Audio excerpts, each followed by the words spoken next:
Good evening. I'd like to call the January 28th, 2025 Methacton School District Board of Directors meeting to order. Please rise for the Pledge of Allegiance. Please join Worcester student Will Scott in leading the pledge. I pledge allegiance to the flag of the United States of America and to the republic for which it stands, one nation, under God, indivisible, for liberty and justice for all.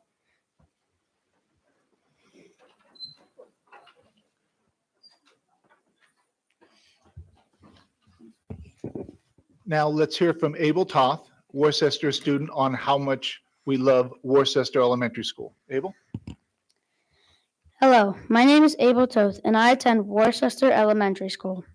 I love Worcester Elementary because the teachers are very kind and understanding. Another reason is the kids, because they are also really nice and friendly. The teachers teach us so much that we need to know about our subjects and get us excited about learning new things.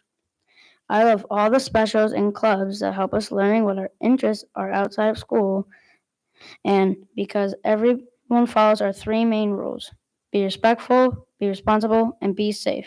That is because we are Worcester leading the pack.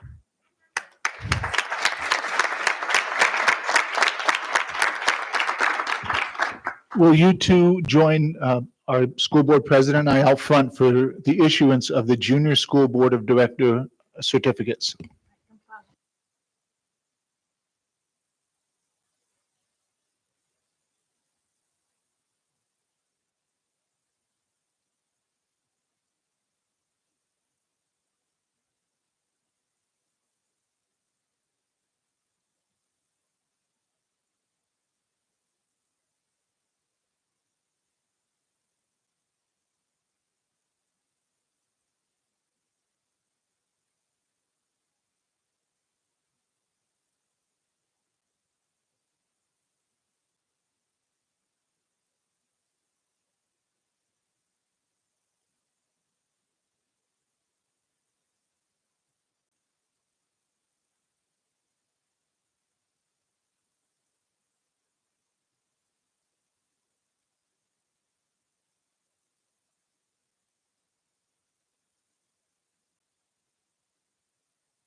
The public is hereby advised of the audio and video recording of this meeting for the purposes of rebroadcasting. For attendance, all board members are present with the exception of Ms. Purdue. Next is guests and scheduled speakers. Dr. Zerbe? Thank you, Madam President. This evening, we have a number of guests and scheduled speakers, but I'm pleased to introduce Worcester Principal Ms. Amici to issue the Spirit of Methacton Awards. Ms. Amici? Good evening, and thank you for having Worcester here tonight. Will and Abel, you did an amazing job. And Abel, thank you for telling everyone about why Worcester is such a special place. I'm excited to tell you about our award recipients tonight, starting with Miss Park.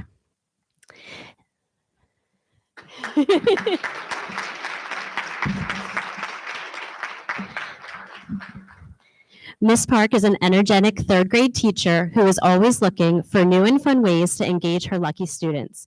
She does an excellent job differentiating instruction to meet the needs of all learners, and students feel included and welcome in her classroom. Na has a positive attitude and consistently goes above and beyond for her students and coworkers. She has showed leadership within our school community by volunteering for various committees over the years and is currently serving as a pilot teacher for our science resource. Na makes every one of her fortunate students feel valued, and we're so fortunate to have her as a teacher at Worcester.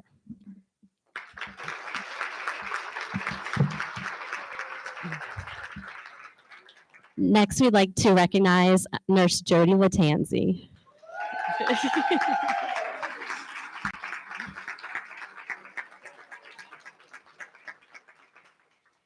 Jody is truly the most amazing school nurse I think you could ever have. She is always willing,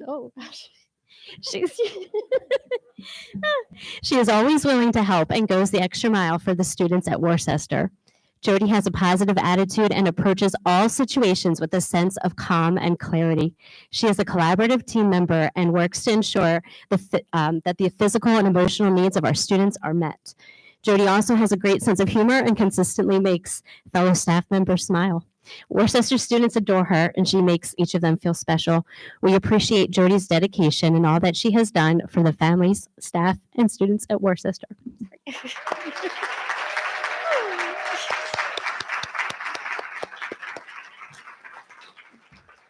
And next, we have two very special volunteers that we'd like to recognize, Nikki Scott and Ann Campbell.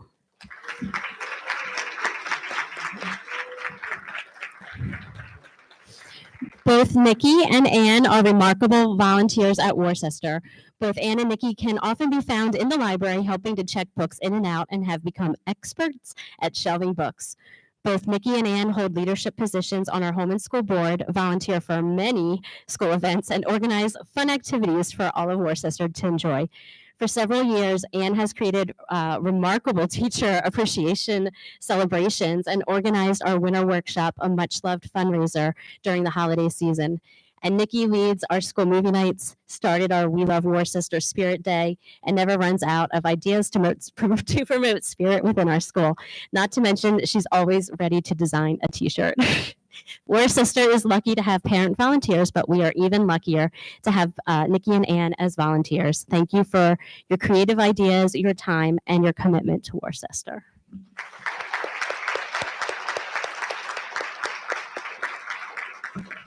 And now we'd like to recognize Myra Pawar.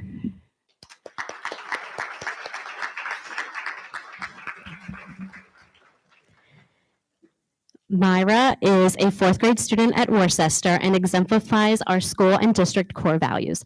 At school, Myra is on our student council and serves as a member of our safety patrol. She also participates in classical dance and performed in our talent show last year. For the past 3 years, Myra has helped our school community by organizing and running a food drive during Diwali. The food collected was then donated to the Methacton Backpack Program, providing meals and snacks for fellow students in our community. As you can tell, Myra is a very special young lady. We are so happy that Myra is a Worcester Wolf.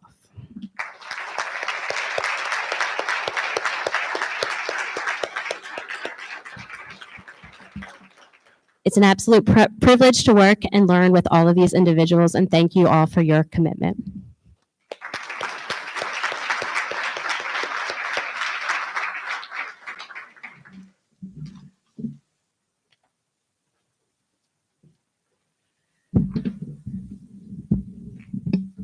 Okay, next up, we have Kathleen Everett, who's the Secretary of the Director of Curriculum Instruction and Assessment. Yay, Kathleen is the epitome of professionalism and dedication to supporting Methacton. Kathleen is very organized and is always willing to lend a hand whenever needed. Kathleen started her career with the district in September of 2017, serving as the Secretary of the Director of Curriculum and Instruction and Assessment. Kathleen organizes student teachers, updates the many curricular documents, supports student registration, and works with federal programs, to name just a few of her contributions. Kathleen helps to promote and build a positive community for the staff at Farina with various celebrations and festivities. Thank you, Kathleen, for all that you do to support the students, teachers, staff, administrators, and families here at Methacton.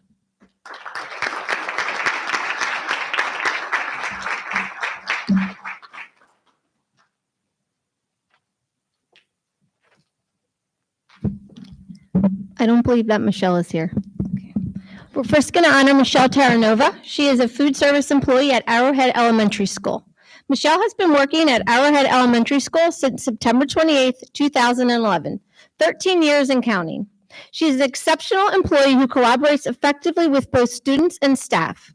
At the beginning of each year, when students are learning their ID numbers, Michelle takes the time to help them find strategies to memorize the PIN, which they use throughout the year to purchase lunch. Michelle is easygoing and consistently goes the extra mile for everyone. She readily fulfills any requests made of her. Thank you, Michelle, for all you do.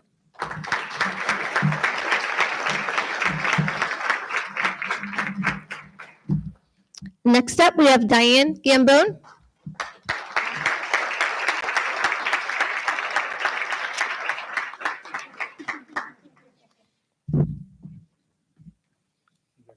Diane, a Methacton alum, has been an asset to the district's transportation system since she came on board in 2014. Known for her conscientiousness, dependability, and commitment to her community, she is a favorite among staff and students. When Diane suffered an injury earlier this year, she was determined to return to work quickly. When she did, she was greeted by a display of heartfelt cards from students lining the walls of her bus, a testament to her great impact on her students. Diane consistently goes above and beyond on her routes, calling in accidents, stranded pedestrians, or loose animals that she sees so they can get the proper help. We are lucky to have Diane in the Methacton community. Thank you for all you do.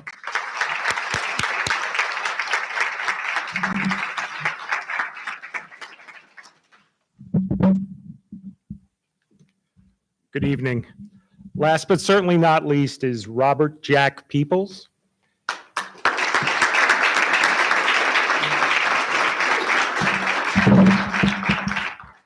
Jack has quickly become an invaluable member of the Methacton High School custodial team in his nearly 3 years of service.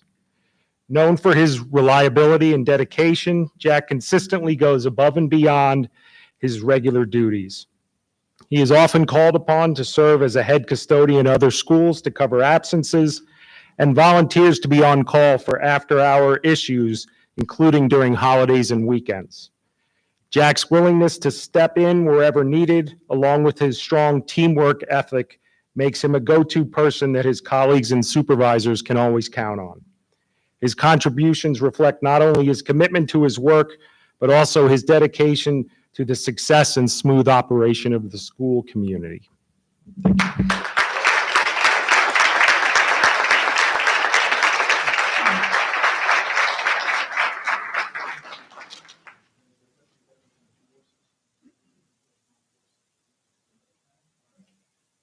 Folks want to join us? We're going to do one full picture, then we're going to do a Worcester picture, and then a non-Worcester. Okay.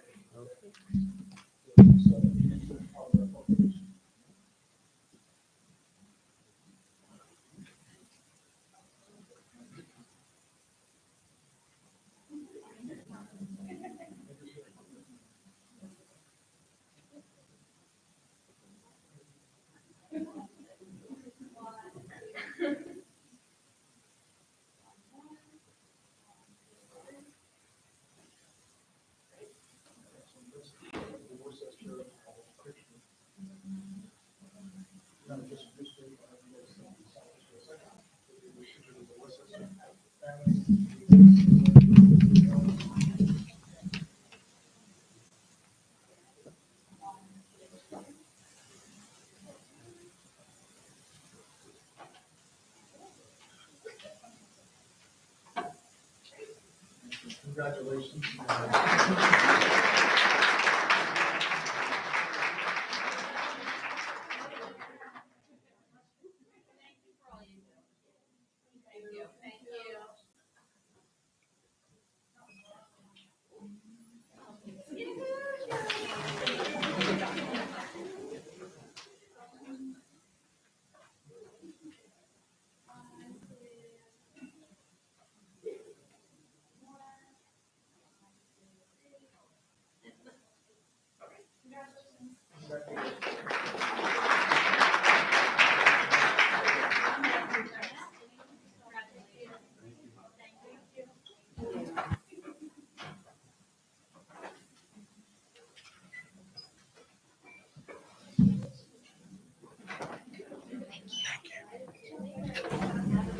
Congratulations. I'll send you some photos.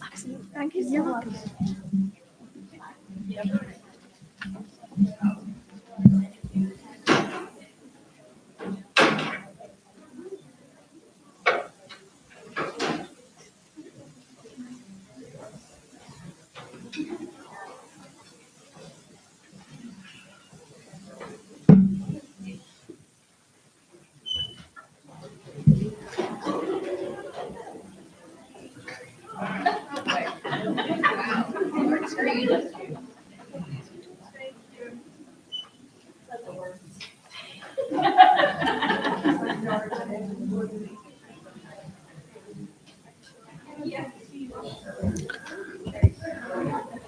So while we're admiring the photo behind us, I'd like to take this opportunity because January is School Board Director Appreciation Month. I'd like to take this opportunity to reflect on the impact that our Methacton School District Board of Directors has on our students, staff, and community.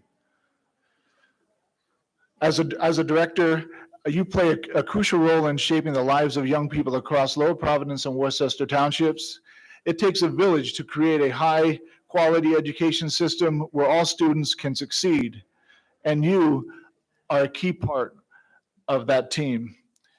You are not only members of this community, your neighbors, co-workers, parents, but also public servants, devoting countless hours to our time to the board business, for voting meetings, to policy discussions and comprehensive planning. Those efforts are a large part of what make Methacton a great place to learn, work, and thrive. Thank you for your commitment to our school community. We really appreciate it. And as a token of our appreciation, you have at your seats some handmade gifts created by some of the very students you diligently serve. These were made by members of the National Arts Honor Society at Methacton High School. Each gift is unique and made with love and care, reflecting the level of commitment you demonstrate in your service to our district. Additionally, we will be emailing you a video that a group from the high school created. You'll recognize some familiar faces, some very familiar faces, who wanted to take a moment to let you know how much your work means to them. On behalf of the entire Methacton community, thank you for your dedication to our students and staff.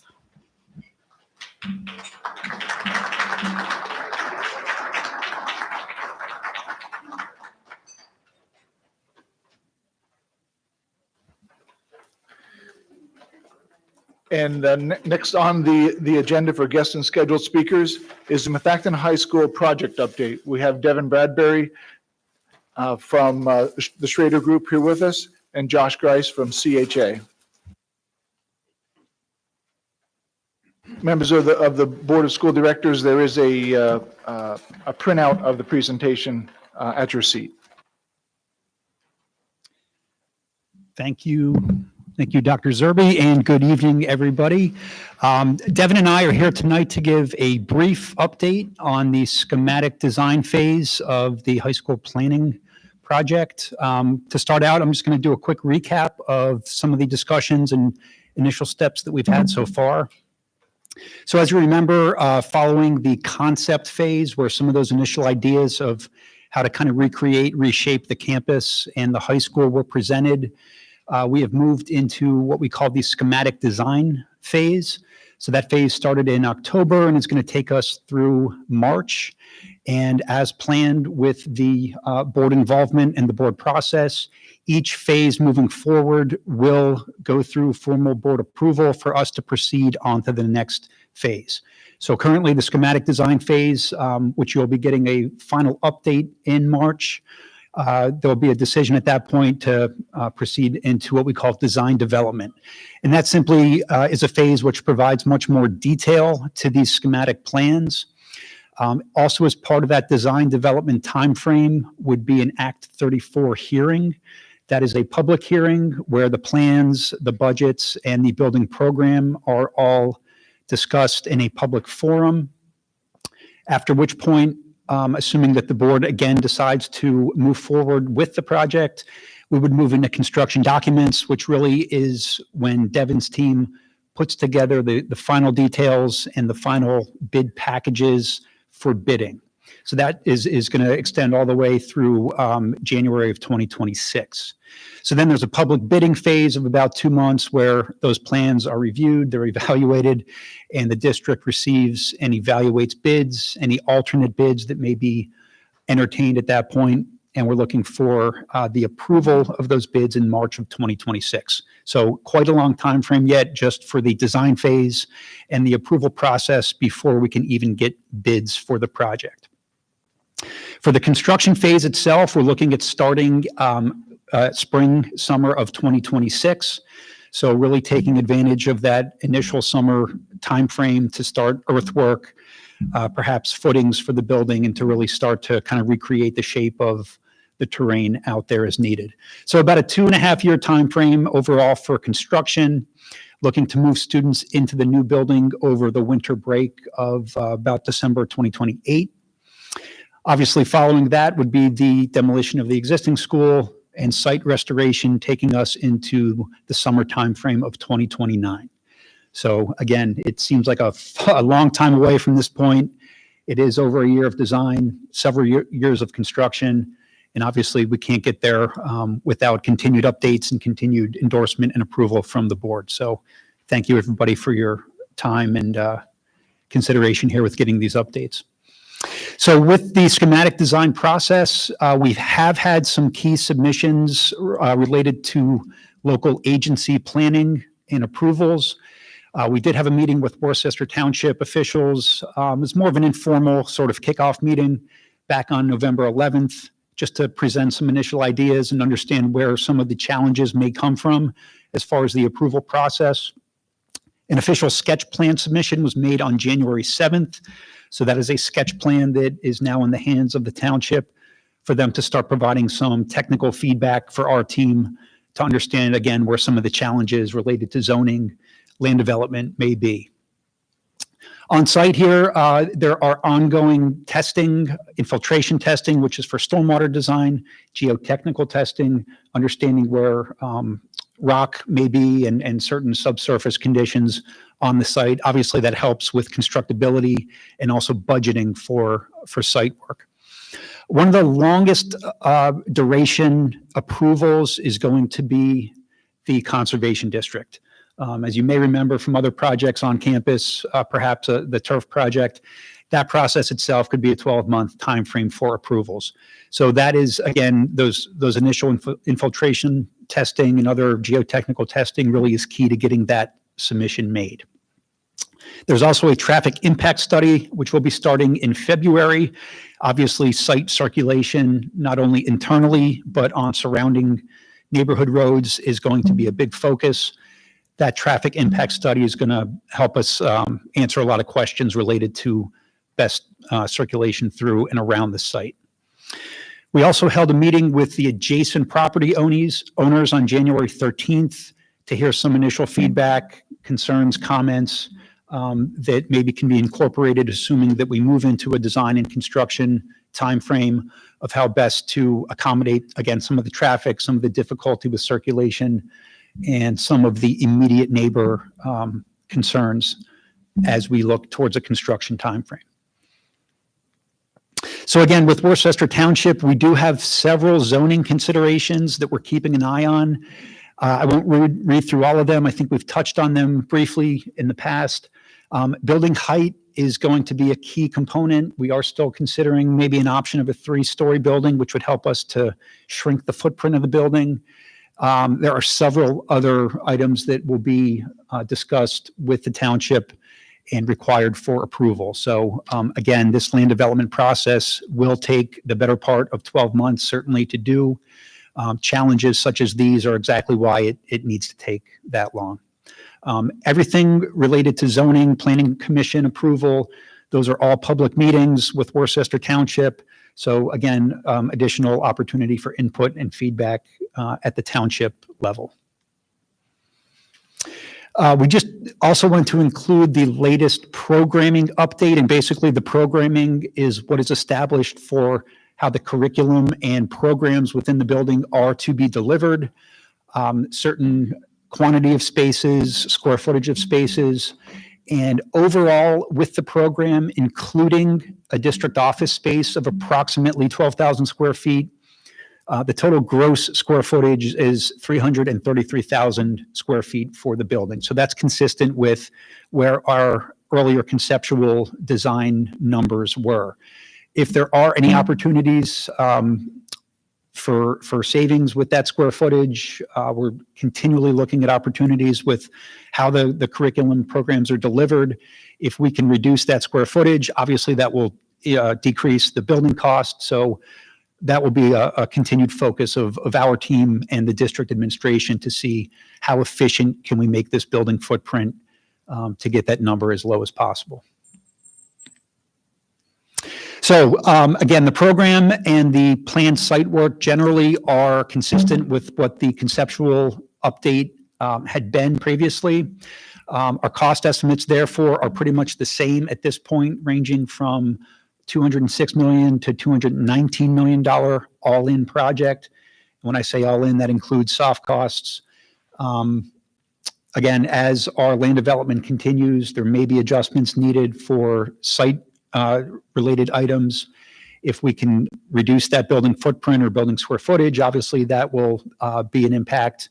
And as we get towards bidding, assuming that we keep going that far, we can certainly identify bid alternates, which are going to help us keep within the approved budgeted range that the board establishes. So again, that is a conceptual to schematic design phase update. Once we have your final update in the schematic design phase, I do anticipate some adjustment perhaps to these numbers.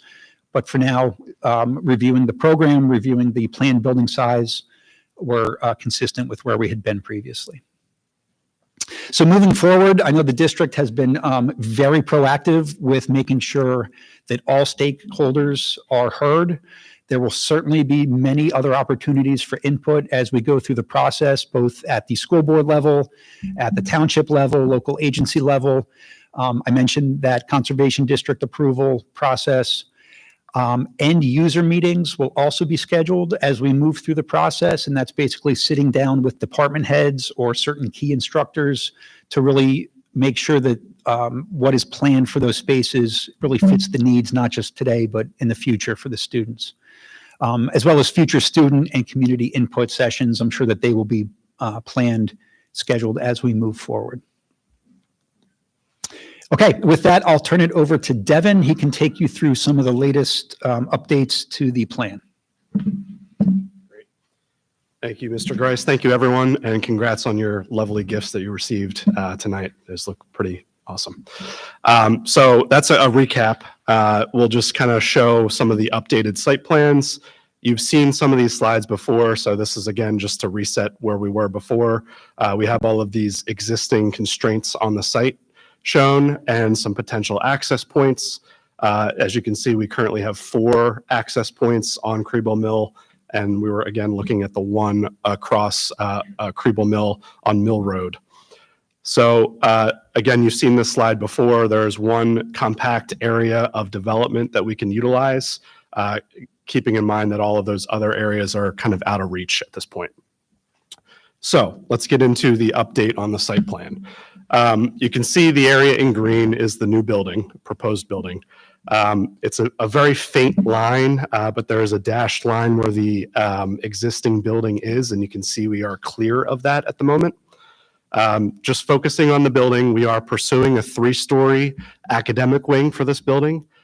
So we've pushed the 2-story option aside at this point, and the 3-story really allows us to make that more compact on the site, clears us from the existing building as much as possible, and allows for more to happen on site. So we were able to get all the playing fields that we originally were targeting back on the site by making the building a little bit tighter, allowing to have as much parking on site as possible to alleviate a lot of the concerns that we've heard from the township regarding parking, traffic, speeding, those types of things. We still have the courtyard space, so you can see the space in the center of that green box. That is the courtyard.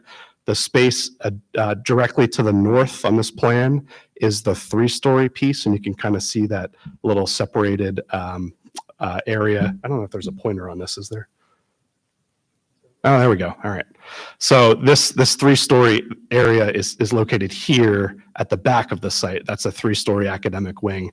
Everything to the right side of what's here would be the main entrance is all of your public spaces over here. So the administration, the district administration building, all of the gym and athletic functions are over on the right. The pool is the space that's very far on the right towards the stadium.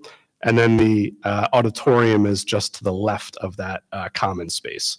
So all of your public functions are over on one side of the building. All of your academic educational spaces are over on the other side of the building.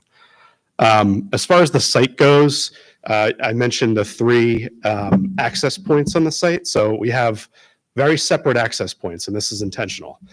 So we don't want buses, we don't want students, and we don't want parents all converging at the same point. So right now, our parent drop-off is proposed at this first entrance, and it would come in and have a really long queue line to get it off of Kriebel Mill. So all of the traffic comes now into the site, and there's no more log jams along Kriebel Mill and hopefully not along Germantown as well. So they would loop around and drop off at the main entrance right here. And then the student entrance is down further on Kriebel Mill. They would come in, have their own entry point, and never intersect either the buses or the parents. So they come in and park in the student parking. This is yet to be determined what's student versus what's staff versus what's visitor, but generally the student parking can be over on this side of the plan. And then the buses, again, completely separate. So they're coming in off of Mill Road at this point, and they would travel all the way around, drop off at what would be an athletic entrance. So there'd be a nice common entrance through here and drop off at the bus entrance point here, and then loop back around. So again, 3 very separate spaces for a better flow of traffic on site, and everything is on site again. Just to note, we do have existing varsity baseball. We're proposing a new varsity softball. Both of those, we are intending to put lights on those fields so that we can get better use of those fields throughout the year. We also have multi-purpose fields to replace your existing multi-purpose fields. So one is kind of over in the space that we're in right now, up on this field. There's another that is basically what you have now, intersecting the JV baseball field down on that side of the site. And then the softball field is down over here because we placed the building where that goes. So this is down in the opposite corner along Kriebel and Mill. Couple of other items. We are showing the field house still that is adjacent to the existing stadium. And then all of the field events, we're kind of using some of the space where your javelin, your discus, shot put, those items all move up to kind of this athletics complex up here and get replaced in that area. We are maintaining, we talked about this a few times, a nice boulevard through from the main entrance that connects down to the athletics area. We have a full loop around the building for emergency vehicles to access. There's probably gates at either end of these to allow only for emergency access to utilize that back entrance. I think the other change that we made since the last time you've seen the site plan, we are proposing to maintain the existing tennis courts. So those will get resurfaced, save a little bit of money, keep them in the same location and resurface them rather than relocate them over where we had shown them previously. So that's kind of a quick overview. I will take some questions after this, but this is generally the direction that we're going in. As Mr. Grice mentioned, we have submitted a plan to Worcester Township. We're hoping to receive feedback from them and then be in front of the Planning Commission at the end of February. So we'll have further discussions with the township on what their thoughts are for what you're seeing tonight. So beyond the site plan and the building updates, we have continually discussed some of these project and scope adjustments, things like the instructional planning centers, where the district admin office will be, shared science labs, and then the pool had some different alternates that we had discussed before. So this might be an opportunity to have some further discussions, but just wanted to update the team on where we are currently with our building plans. The instructional planning centers are not included in the project, so all of the teachers currently will have their own classroom in this current proposal. There may be other spaces where teachers can collaborate inside the building, but it's not taking the place of classrooms that would originally be cut out of the program. The district administration office is back in the project. So I think we had always shown that in there. There was discussion of, the district purchasing another building and fitting that space out. It is in the project right now, and it's actually on the second floor or combined second floor of the building administration. That is an additional swing space in case enrollment increases. You could easily convert that space into classrooms in the future if you need additional capacity. So that's one of the main reasons to keep that in the program at this point. Shared science labs, excuse me, is very much still under discussion. We are currently looking to some of our colleagues across the country to figure out what's happening as far as science innovation goes. So we're trying to really integrate some of those innovative concepts and equipment and technologies into the program. And then we will continue to have this discussion about whether or not there's shared labs and individual classrooms, or if they all have their own science spaces in the building. So that's still an evolving conversation. It doesn't need to be decided at this moment. So we're going to continue to evaluate that as we get more information. The pool seems like a very easy thing to pull out of the project. So the pool currently is a standard 25-meter pool, 8 lanes. So that is competition size. And then we will provide an add alternate. So that would carry through bid day.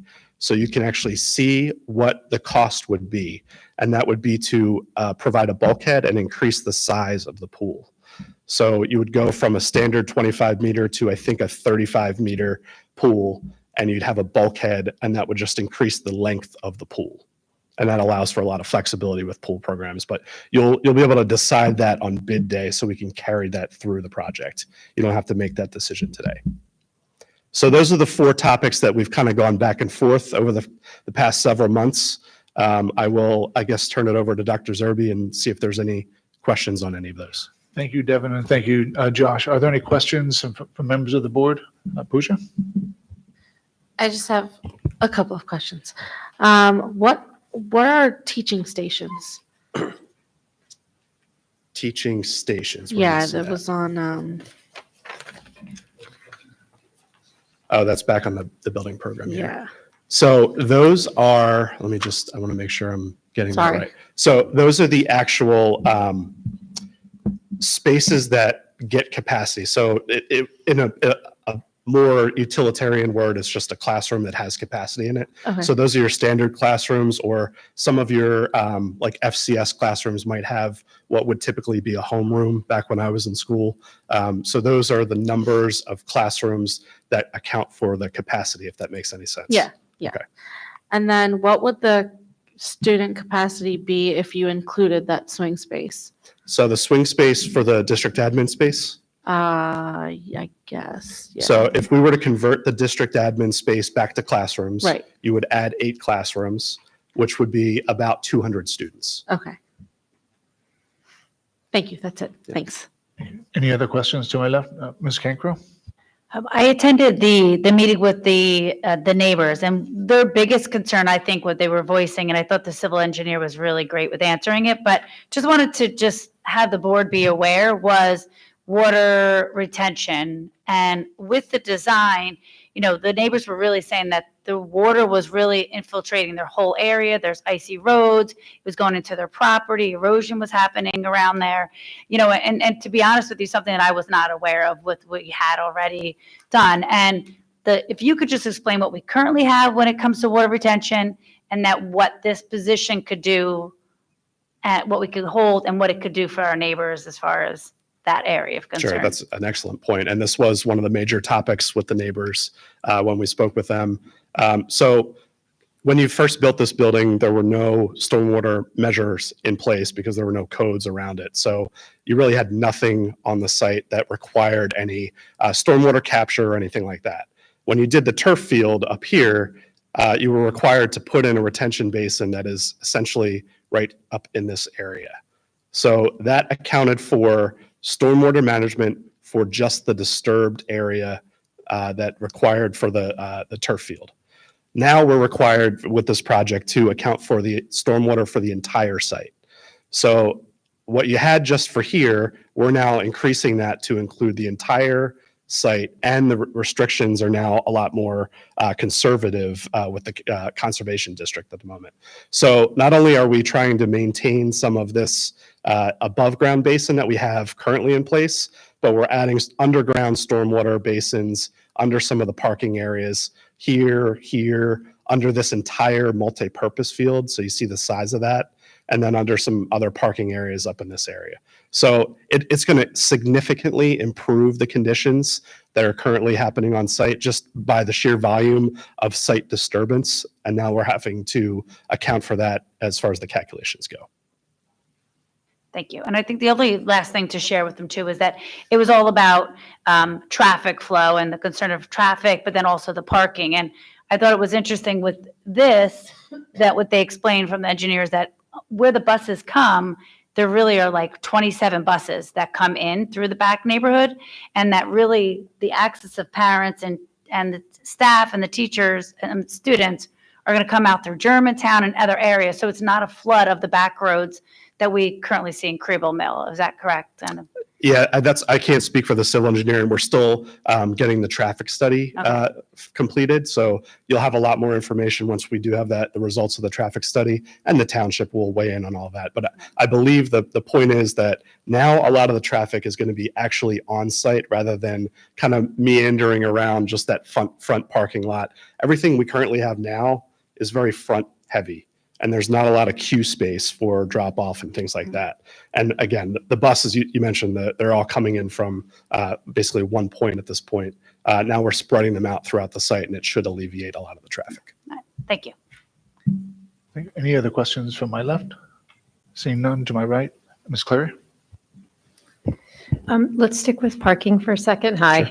The student parking, so how many spaces is the design that you're working on? So great question. I asked that of our civil engineer, and he's still going through the calculations to make sure we have enough there. I want to say it's somewhere in the 500 range, but I don't want to state something that's incorrect. So let me get back to you on No, those I answers. appreciate that. Yeah. So do you know how many spots, or does the administration know how many spots we currently have today? We have all of those numbers, but I don't know them off the top of my head. Yeah, if you don't know it either, I don't know it off the top of my head, but we provided all of that. But what I can tell you, the intent was to provide student parking for all of the seniors and half of the junior class. That was in these new, plans. yeah, All that was the seniors. intent. And half the juniors. So let's say approximately 400 students in the senior class, about the same in a junior class, so maybe 600 spots. Plus the teachers and visitors all in that one spot. Correct. Okay. Great. And then can I ask you a question about the square footage? Absolutely. It's on slide, it's probably from Josh's presentation, but the numbers, the 222,000 square foot versus the 333 square foot. I missed what the 222,000 is representing. So the 222 is what's called a net square footage. So that is all the programs that are required for educational purposes. Okay. So if we say that we need classrooms at 800 square feet, those are all included in those spaces. There's a grossing factor of 1.5. You can see that up in this box up here.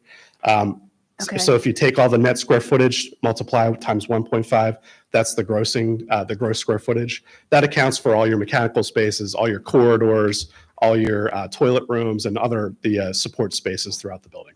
Okay. And then you said that a two-story building was off the table. So, and you were looking at a three-story building. So is this square footage then representative of that plan that you showed of the Correct. three-story? And I don't know if this is a nonsensical question, but if that's not approved and the building we were looking at was a two-story building, does the square footage then go up?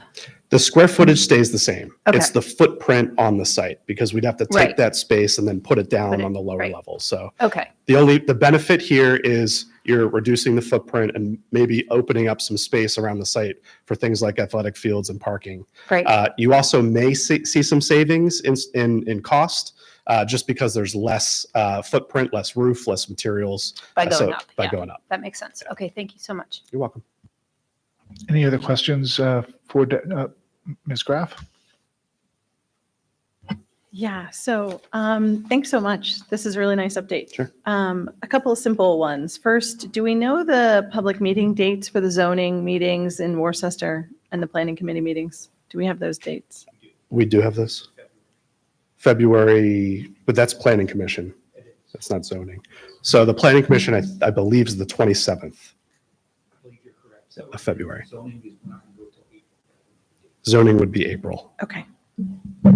I just think it'll be nice for us to include those in the board meeting minutes. And then my other question is if you want to flip over to the layout where you have the fields identified. Sure.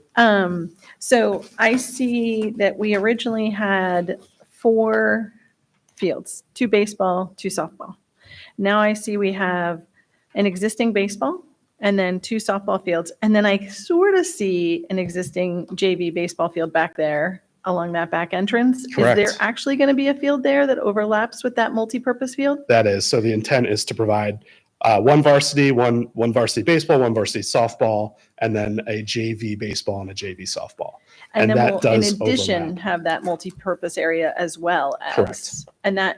And currently, we only have 1 multi-purpose area that we're actually getting 2 out of this, right? Yeah, and one is, you also have the practice field that's currently there. Right. So And that then the is- track and field area. Yeah, it's more intended, it won't be lined, you can line it if you want, but it's meant to be more of a practice space in that JV baseball. Great. And so where the JV softball field is in the front, that's essentially where the field events for track and field are. So they're going to move to this multi-purpose field along Mill. So if you see I don't know if you can see this here, but there are field events Oh, I see it. scattered in here. You can Okay. see the big javelin throw Yep. there. Because there won't be any building there. Correct. Got it. Okay, that makes sense. So then there's 2 multi-purpose fields that are really true multi-purpose fields, replacing what we currently have as 1.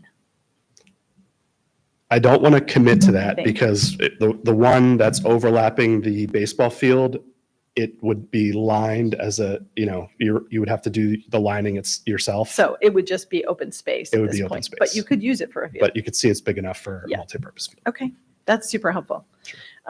It's a really nice layout to get them all back in there. So I appreciate the effort to do Sure. that. I know it was definitely a struggle. Civil engineers are magicians.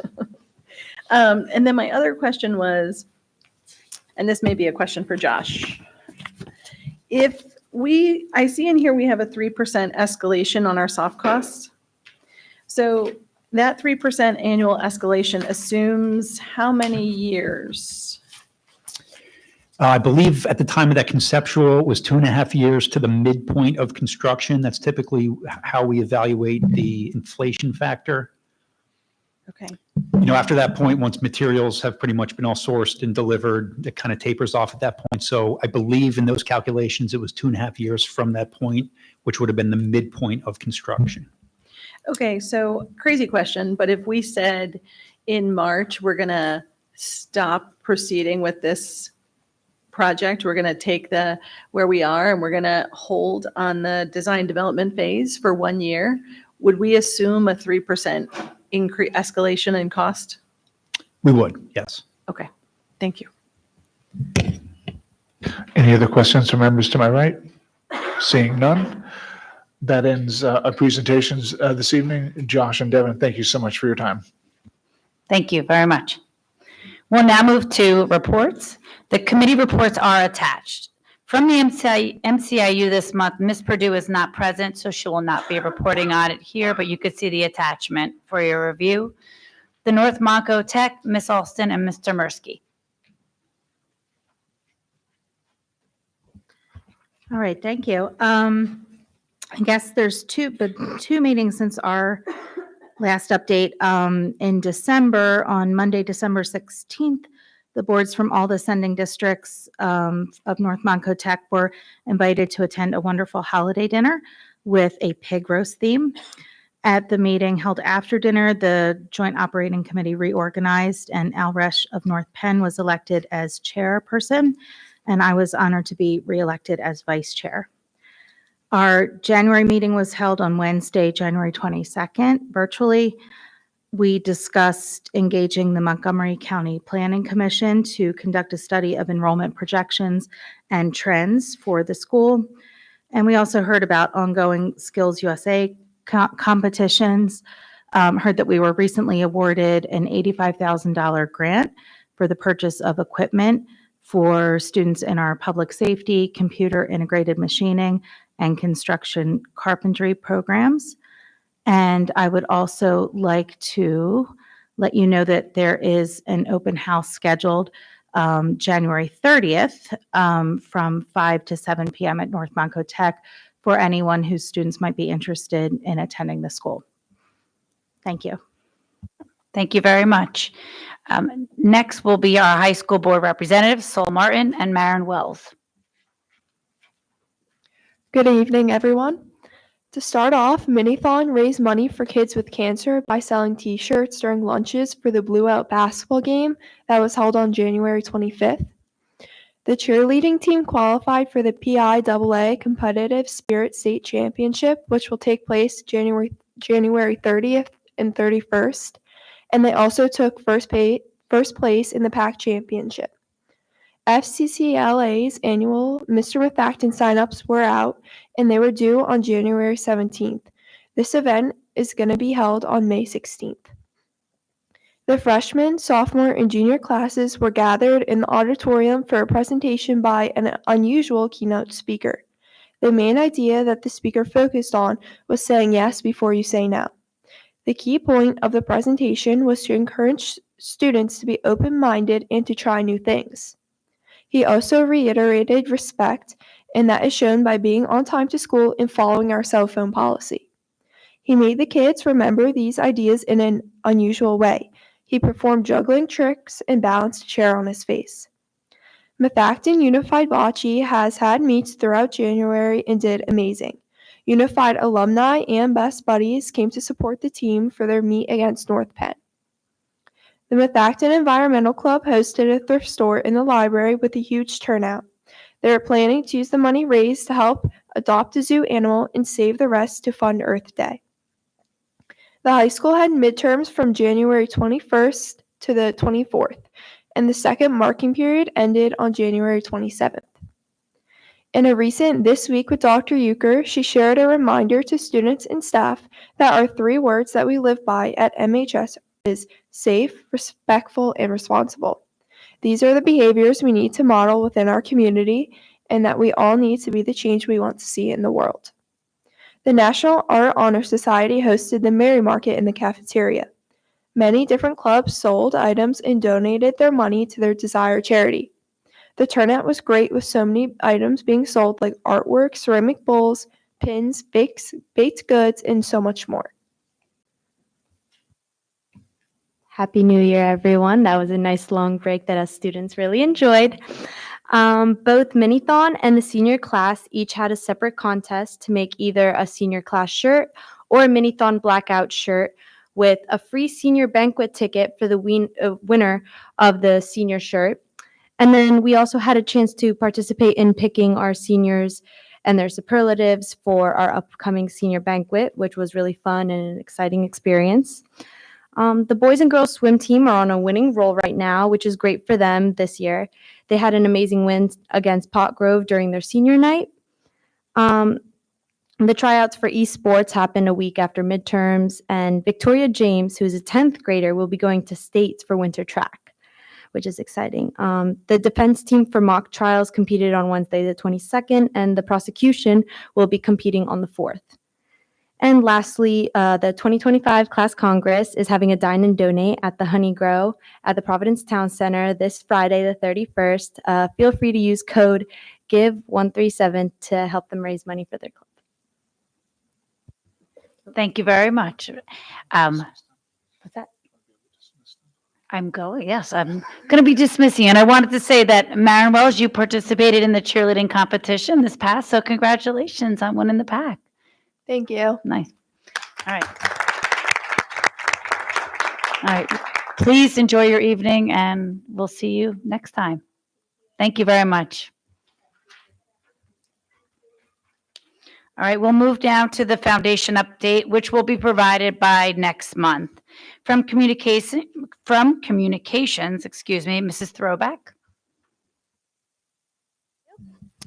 So the work on our new district website and school websites is well underway. We're working with Final Site to redevelop the sites in a way that's going to make them more visually appealing and improve the user experience. I want to thank all of the members of the website advisory committee who have helped with finalizing the homepage layout and design. My team and some members of the technology department have started training with Final Site on the new content management system, and we're planning to launch these new sites in May. With the new sites, you can expect to see more photos, easier navigation based on the most frequently visited pages, ADA compliant features, and a cleaner look. We're excited about this new site and the school sites to improve marketing and communication with both current and prospective families. We have created a yearly editorial calendar that lists holidays and days and months of recognition. This is to share out on our social media and in district and school newsletters. Through this, we aim to foster inclusivity and create a sense of belonging in the school community by celebrating cultures and heritages, acknowledging important moments in history, and sharing resources about important topics that impact students and staff. Some of those days include World Down Syndrome Day, Bus Driver Appreciation Day, Mental Health Awareness Month, Memorial Day, Juneteenth. That's just a very few of them. You should have a copy of that calendar in front of you, and you can see that there are many more dates listed there. We're hoping this calendar will help ensure consistent messaging and timely announcements across all of our platforms. And I thank you to everyone who helped provide input on that calendar. And I have an update on our community education programs for winter spring 2025. We currently have more than 360 registrations across 47 class offerings. New this season are mindfulness meditation, modern Western square dance, and Snapology. There are some new sessions beginning throughout the spring, so if anyone is interested in registering for student or adult classes, please visit our website for that information. We are also in the midst of accepting proposals for our summer programs, and we're hoping to get some new programs for that. And finally, a quick reminder that registration is open for the Methacton Education Foundation's annual dodgeball tournament. That is March 16th. We invite everyone to come out and join a team or just come out and show your support. There are still spots available for teams, but I've told they are filling up fast, so make sure you get in there and sign up. You can go to methactonfoundation.org/dodgeball or head to our website for that. And we're looking forward to seeing everyone duck, dive, dodge, and donate. And that concludes my report. Thank you. Thank you very much. Yes, absolutely. I just want to say thank you for all of your hard work on the websites. I've already been hearing a lot of positive feedback from the community. And let's get together and talk about dodgeball, just in case anyone's interested. So, The Farina Fireballers are returning, the reigning champions from last year. Just want you to be aware of that. oh boy. So let's move to the superintendent's report. Dr. Zerbe. Thank you, Madam President. You'll see on the report, there's two advisements as well as the right to know reports. There's actually two with the month of November and December. Just a quick review of what that basically is saying is that if you look at the December report, year to date, we have 2 appeals. We fulfilled 42 requests, and we had 39 requests as of July 1. We have expended approximately $36,000 or $37,000 from our right to know specialist, our assistant superintendent about $13,000, legal costs about $103,000, for a total of $153,000 in right to know for July 1 through the current report. And then in addition to that, I'd just like to make an update for the board and the public on the budget. So as part of the regular budget process, we began with principals and directors to establish a baseline of requests. In doing so, we received the 25-26 pupil services budget requests that were significantly more than the 23-24 actual. Given a review of these requests and the fact that we have overspent in pupil services the past few years, it is clear that greater review of these budget requests, program operations, and other associated matters are required to determine the pupil services budget and ultimately the district budget for the board's consideration. In preparation for placing the proposed preliminary budget in front of the board in January, as we typically do, and in providing the most flexibility in the budget decision process given the request, the following matters have been taken. First, we reviewed and validated, where possible, the 25-26 district projected revenue and related revenue assumptions. We reviewed and confirmed the 25-26 district department projected expenses and assumptions. And we began reviewing pupil services operational spend to determine areas and means for cost control and reduction. We've scheduled meetings internally and with our legal team and with the IU to conduct a review of the operations and to strategize on a path forward. We began reviewing all third-party pupil service contracts and creating framework for approval, oversight, and modifications where appropriate. We placed on hold the borrowing of the $15 million approved by the board in October. This allows us to borrow in the future once we so choose. It is estimated that the borrowing would have committed an additional $790,000 to the annual budget if it was inserted. The proposed preliminary budget includes expense reductions that will have no impact on the educational program or staff or students. And the proposed preliminary budget will include the special education exception that it shows expenses required beyond the Act 1 index of 4%. This will allow leveraging the Act 1 exception upon final budget adoption if needed. I recognize that this budget update and the challenges presented in pupil services specifically are significant and impactful in many ways. Furthermore, I recognize that we proceeded forward with the schematic design for a new high school with the expectation of being able to keep taxes at an Act 1 index as part of our commitment. Going forward, we must recognize that preparation of the annual budget is a process that takes into consideration many factors. Some of these factors are not available to us in great detail at the beginning of the process. As an example, things like staffing and healthcare typically are resolved in March each year based on the projected class size, enrollment, program, and final healthcare report from the consortium. As part of that process, it allows the administration and the board to work together to ensure that we have the appropriate resources to deliver a high-quality educational program and maintain the appropriate operations of the district. That process forward will include standing discussion items for Finance Committee along with the monthly updates to the full board on our progress, providing targeted benchmarking and fiscal year-to-year reports to the full board to assist in discussion and effective and efficient operations, developing and sharing with the board a comprehensive plan to ensure special education services are appropriate and consistent with the needs of our students. That includes reviewing changes in program structure, use of third-party providers, staff training, scheduling, program resources, and procedures changes to ensure compliance and oversight. Capital borrowing will be a matter of the Finance Committee of the board in February, seeking to target the best time for borrowing, given our priorities and progress on our budget work.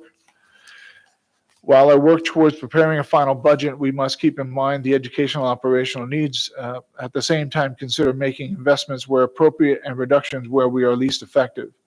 This evening's vote allows for the district to consider, if needed, to raise property taxes above the Act 1 index to cover increasing special education costs if needed.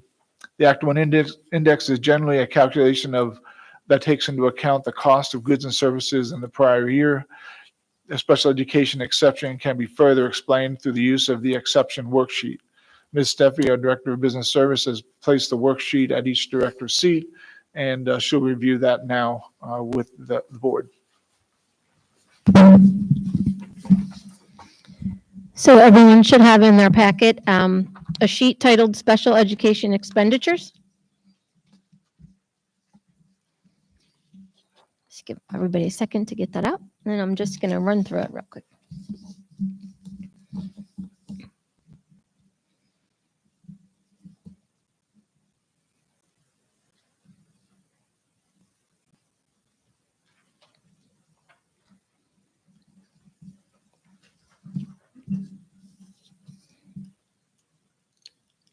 Okay. So Section A of the worksheet details special education costs for the 2022-23 and 23-24 school year. Expenditures for the 22-23 school year totaled $22.3 million and $25.3 million for the 23-24 school year, an increase of almost $3 million. Section B details special education subsidies received from the state. These revenue figures are subtracted from the expenditure figures to give us net costs for the year. In 22-23, total costs minus revenues equaled $19.6 million, and in 23-24, $22.6 million. Section D is the calculation of the budget year index, 4%, multiplied by the 22-23 net costs of $19.6 million. That number, $784,582, represents the cost increase if special education costs were to increase at the Act 1 index rate of 4%.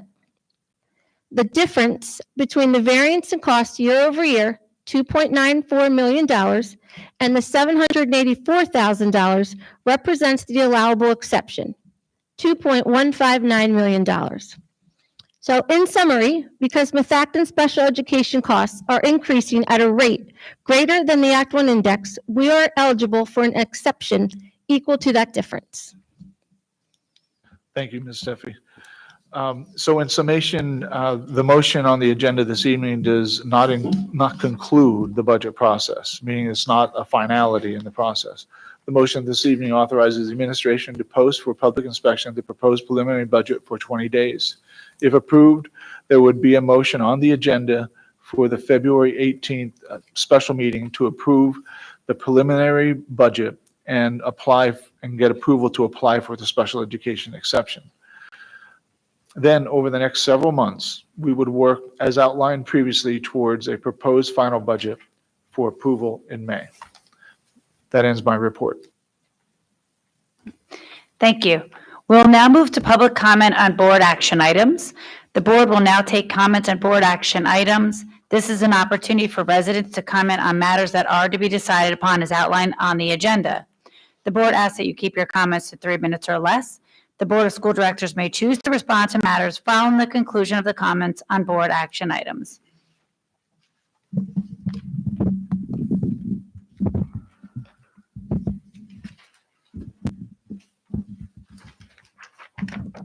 Jim Malik, Worcester. Item 9J, your motion. As part of that, you just talked about a worksheet. Any reason why you couldn't have posted that on a website? The worksheet you just discussed, you couldn't show it on the screen so we can look at it? I mean, why wouldn't you want us to see it? Everybody's got it up there, but we don't, right? What's the percentage increase based upon those calculations? I didn't hear it. Is it 1%? Is it whatever? What's the number? If you could give us that, it'd be good. You've passed these motions in the past, but you've never mentioned approving the budget or for review. 15, 19, 21, approve administration to apply for Act 1 PSERS in special ed. That's your motion. I don't know what this motion is. I've never seen anything like it. It's crazy. I hope, Kyle, you didn't do this motion because it's kind of ridiculous. You're on the record saying that we would not exceed the Act 1 index in any of the projected years.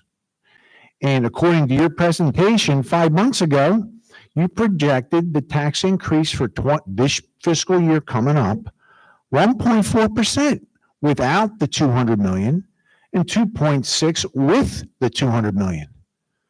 Why are you so far off? You're talking 5%, 5.5.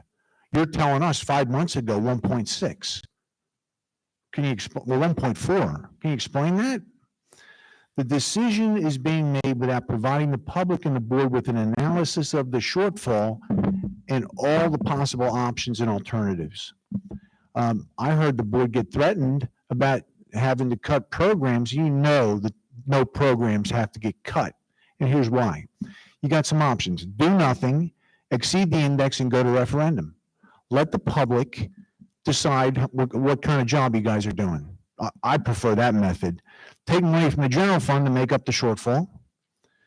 Take money from the general fund to make up the shortfall and replenish it with capital reserve money. You got 14 million in there.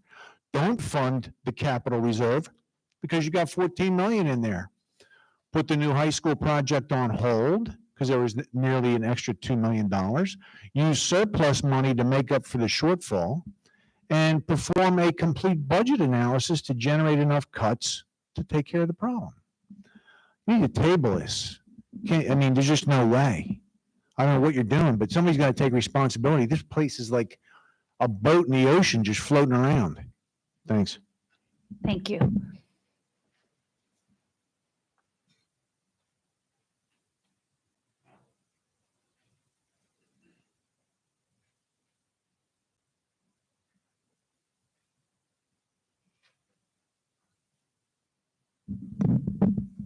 Good evening. John Andrews, Lower Providence.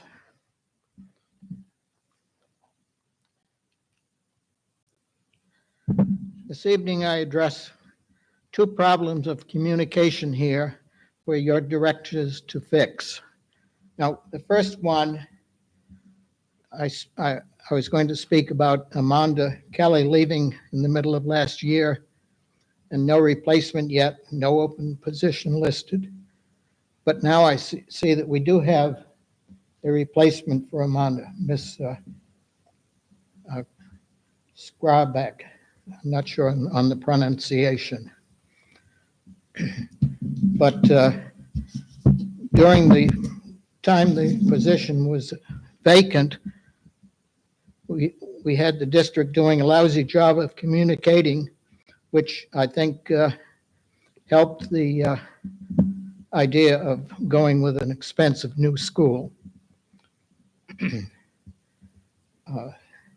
And postcards that were given out or mailed, a lot of people consider those things as throwaways. And a lot of the community, I'm sure it's a high majority, are totally unaware of your goings on relative to the new high school. That's wrong and huge. Second, as Dr. Malik has stated, there is a cleverly worded vote item relating to the want of the special ed exception.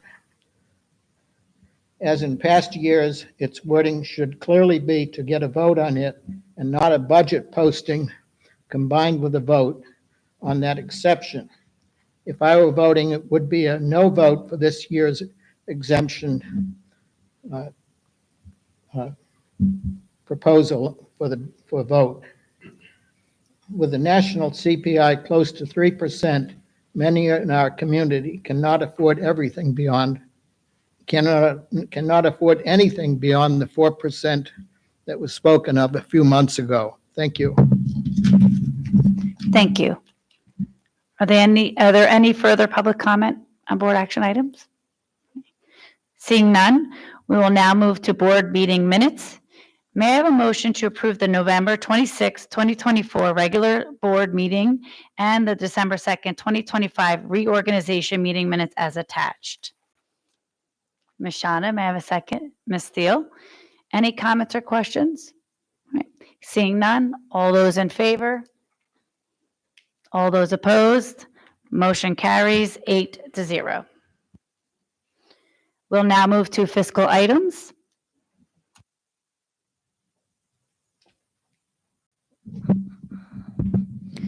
Thank you, Madam President. There are 9 fiscal items for your consideration tonight.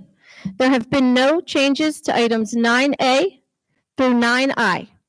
There has been one addition, item 9J, 25-26 proposed preliminary budget, advertisement/opt-out. Authorize the administration to make available for public inspection the proposed preliminary budget, which is required in order to allow the district to apply for the Act 1 exception with a tax increase of 6.3086%. That concludes my report. Thank you. Is there anyone that would like to take anything out separately for a motion? Yes, Ms. Yeah, Cleary? I'd like to make a motion that we pull out both 9G and 9J. Okay, 9G and 9J. Any others? Yes, Mr. Winters? 9A, please. Okay. May I have a motion to approve all fiscal items with the exception of 9A, 9G, and 9J as presented? All right, Mrs. Graff, can I have a second? Mr. Mursky, any questions or comments on those items? All right. Seeing none, all those in favor? All those opposed? Motion carries 8-0 on those items listed. May I have a motion to approve first the list of bills on 9A on fiscal items as presented. Yes, Mr. Bursky, can I have a second? Mr. Winters, comments or questions? Yes, you second. Let's see here. In accordance with Section 1103J of the Public Official and Employee Ethics Act, at the public meeting today, it is my intention to abstain from the vote on agenda item 9A, which involves the approval of an item of list of bills, which includes the reimbursement to my wife due to the conflict of interest on the Ethics Act. The nature of the interest is my wife is an instructional aide at the high school and is co-sponsor of the National Honor Society. Thank you. Any other comments or questions on that? All right, seeing none, all those in favor? All those opposed? Motion carries 7-0. Right. Oh, and with one abstain. Sorry, I apologize. Okay, can I have a motion to approve 9G as listed under the fiscal items as presented? Sorry. All right, Mrs. Alston, may I have a second? Mr. Mursky. Any comments or questions? Yes, Ms. Cleary. I have a question about, that will help me decide on this vote. Is the cost associated, the cost to the district associated with this going to come out of the current budget, 24-25, or will it be coming out of the 25-26 budget, given that we have to apply for the grant, there's installation time? Like, which budget is this coming out of? Well, one of the questions from last week was, when does the grant funds have to be used? And Dr. Sorgini, I think we have that information. Yes, Dr. Zerbe, within 3 years of the award, and the anticipated award is sometime late spring of 25, so that would take us to sometime in 2028. So the current budget would not be would be the place where we would not fund the district portion of this. So we would either, as part of the budgeting process, include this, or we would take it out of capital projects funds, or we can defer the year that we do the installation to a future year that would be best suited for the district. So my concern is that it becomes part of next year's budget. Are you telling me that it won't be? Because that's my issue, right? My issue is we already have an issue. So I don't want to see this added to, without a lot of discussion, added to that proposed Yeah, budget. So it would make most sense because it's a one-time expenditure that it would come out of the capital projects fund. but what year? Not next year, right? It wouldn't matter. I mean, It would matter to me. That's Okay. why I'm asking. Yeah, I would think that we would get notice that we would have the award.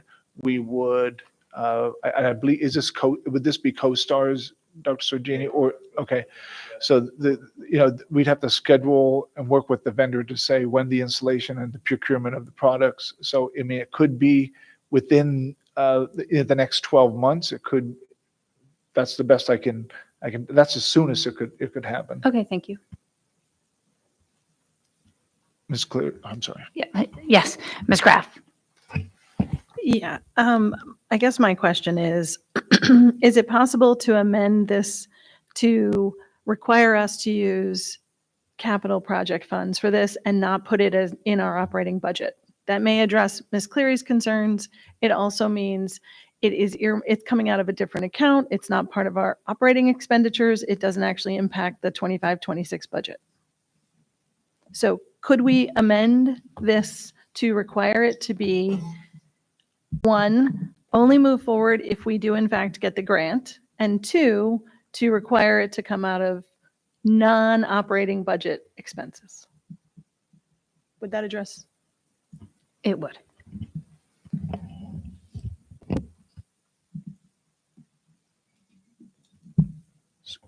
So a motion like that would read maybe something to this effect. to approve the Solar for Schools Grant Resolution 2502 in the amount of $6,412.50. The Solar for School Grant Program will help offset the complete project cost of $21,412.50 for placing the solar array on the high school freight farm. All district cost will be taken from the capital projects fund. Is that- And so I think this, and I'm not going to become say, part of the annual operating budget. yes.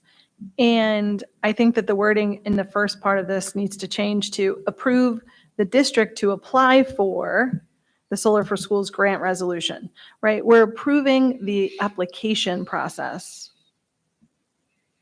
Is that correct? Well, we're approving the resolutions that's attached, Right, but it's which to allows us, apply which for that approves us to grant. apply, correct?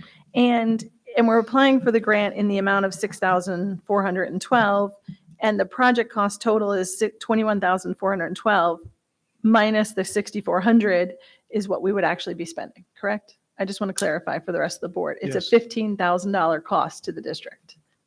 Okay. And yeah, I think the change that you've proposed to require this to come out of the capital fund would be helpful. So I think, a member of the board would need to make that proposed. Are you making that? And are you looking for a second, a first and a second on that? Okay, so I didn't write down what you said, but here's what I think you said. So I think so I am making a motion to change this resolution to reflect that the funding for this project would come out of the capital funds, and we would only proceed with the project if we actually receive the grant funding. And it will not be included in the 25-26 operating budget. That's my motion, and I need a second. Anyone second the motion that was listed above? Mrs. Cleary. Any comments on this? Ms. Steele? Oh, yeah, Mr. Just Summers. one question. Is there any objection to having the motion that's on the agenda be revised to be in accordance with the motion that was just made for amendment? So does anyone object to the amendment that was just made? If not, Madam President, you can recognize a friendly amendment. Essentially, the agenda item would now read as was indicated, that what's stated on the agenda, but indicating that the costs for the project would be paid out of the district's capital project fund, and that the project would only proceed if the grant is actually received.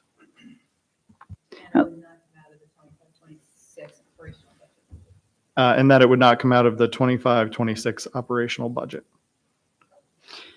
And if there's any further discussion on that, you can. Is there any further discussion on what Mr. Summers has stated for the? Okay, seeing none. All those in favor? All those opposed? Motion carries 8-0. We will now move to, may I have a motion to approve item 9J as listed under fiscal items? Mr. Winters, may I have a second? Mr. Mursky, any comments or questions? Okay. Oh, I'm so sorry, Ms. Graff. Yeah, I just want to reiterate for the board to make sure that we're all clear that, and I may need a clarification from the administration to the question that was raised by the public. This approval is to put the proposed budget out for public inspection, which is a requirement of the process to apply for the special education exception. So approving this, while it does not give us the ability to move forward to apply for the special education exception, it allows, it's a requirement if we want to get the special education exception later in February. And just also clarify that on the February agenda would be a vote to approve the district to go ahead and apply for the special education exception. Is that correct? So I'm gonna try to, so all this does is say that we can advertise in the newspaper that we have that we are going to put up for vote on February 18th. The vote to the vote to approve the proposed preliminary budget and to file for the Act 1 exception. To this evening's vote, all it does is advertise, tell us, you can put the ad in the newspaper, and you can schedule a future meeting, most likely a special meeting right before the work session on February 18th, which is our normally scheduled work session. And at that meeting, there would be two motions on the agenda. The first motion would be to accept the proposed preliminary budget as it's proposed. That could be at the existing cost or less, because we will have done some work between this time and that time. And then the second motion would be to authorize us to apply for the special education exception. So just to clarify what you just said, when is the board going to see any updated budget between now and the work session in February? Because if we're doing this meeting in prior to the work session in February, there's not an opportunity for the board to see an updated budget. Well, there is opportunity for the finance committee meeting of the board, at least in February, and then for us to present an update at the meeting on February 18th, the special meeting, and for you to consider whether or not there are changes that you would accept as part of that process. So now we're going to present an updated budget the night you want us to vote to decide whether or not we're going to move forward and approve the district to apply for the exception. We wouldn't commonly do that, but between now and then, things could change. And I would want to make those things apparent and available for the board's understanding. But generally speaking, you would, if you approve the motion this evening, we would advertise as it's posted on the agenda. We would then bring before the board at the February 18th meeting that presentation and the two motions as I previously stated. So I'm just going to clarify. It sounds to me like the board actually won't get much opportunity to have a discussion about any revisions to the budget prior to the next vote, which would be to move forward with the exception. Number one, in my opinion. Number two, I'm going to also put out there that this allows the district, less than 30 days, 3 weeks, in order to evaluate all of the line items in the budget, come forward with any of the significant increases that have not already been discussed in last week's meeting, try to find ways to reduce them, and present them in a meeting. Yeah, In 3 weeks. there's no question that 3 weeks is a small amount of time for us to make significant dent and determination. I think the board should expect that if you approve us to advertise here this evening, likely the budget you'll be presented on the 18th is going to be very similar to the budget we presented here this evening. So I think what I heard you say is if we move forward and approve this tonight, it's likely that in February, we will also be approving the exception and a budget that has a 6.3086% increase in taxes. That is likely. Yeah, So- semantically, it's preliminary budget. So you said budget.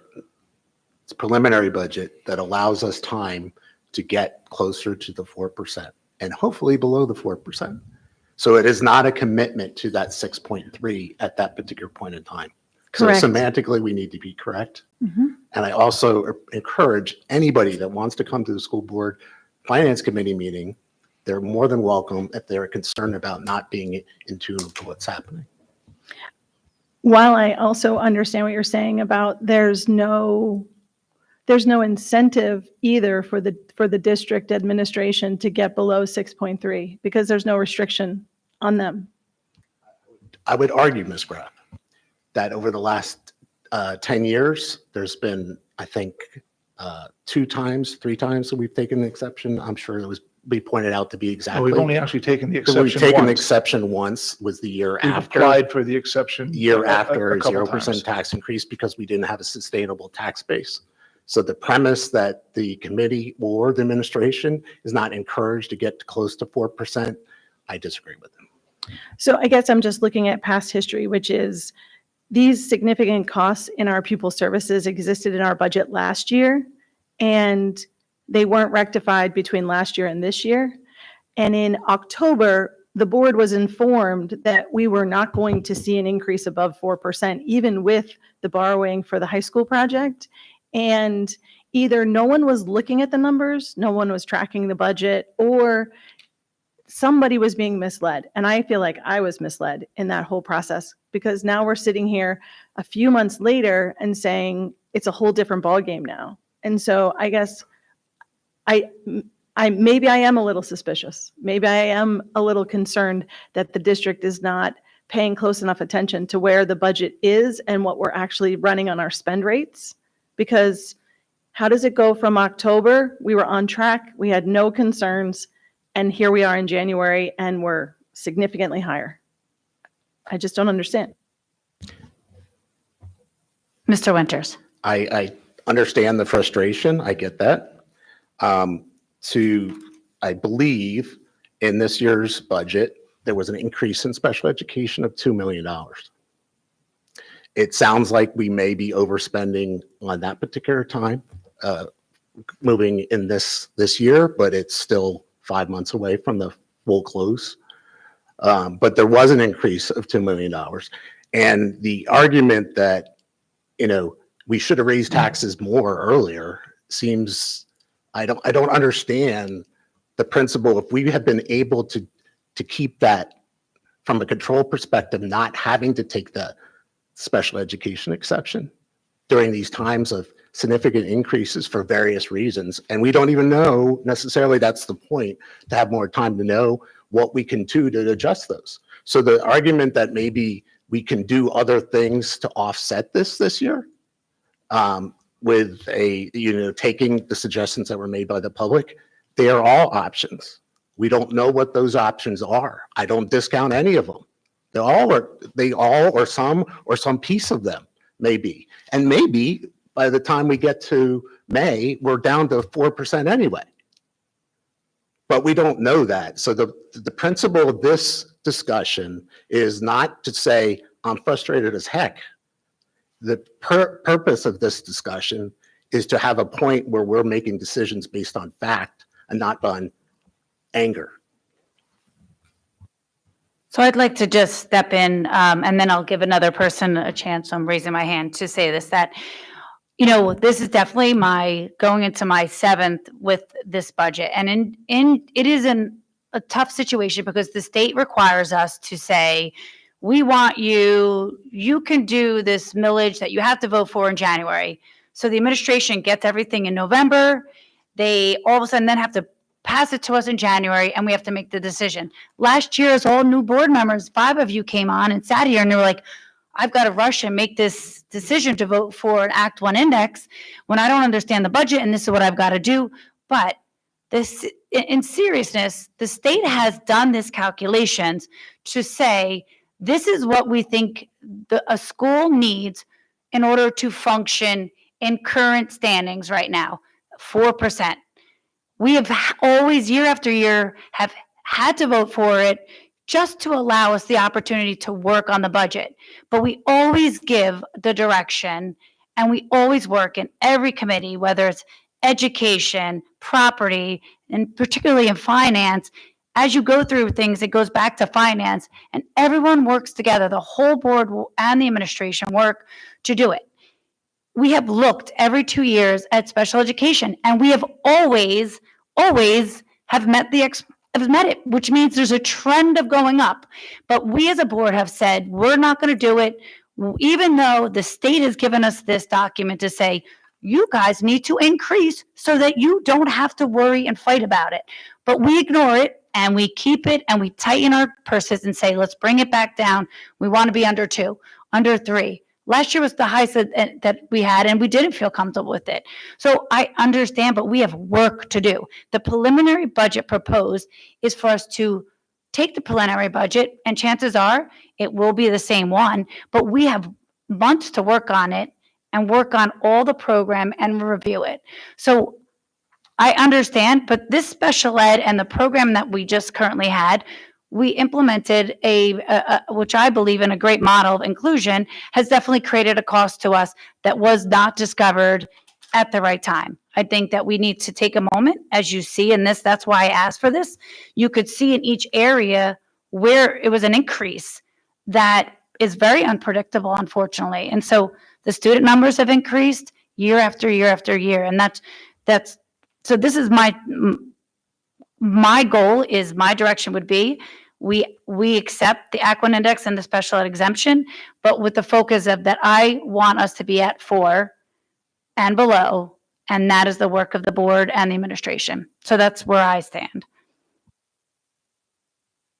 Any other comments or questions? Yes, Ms. Thiel.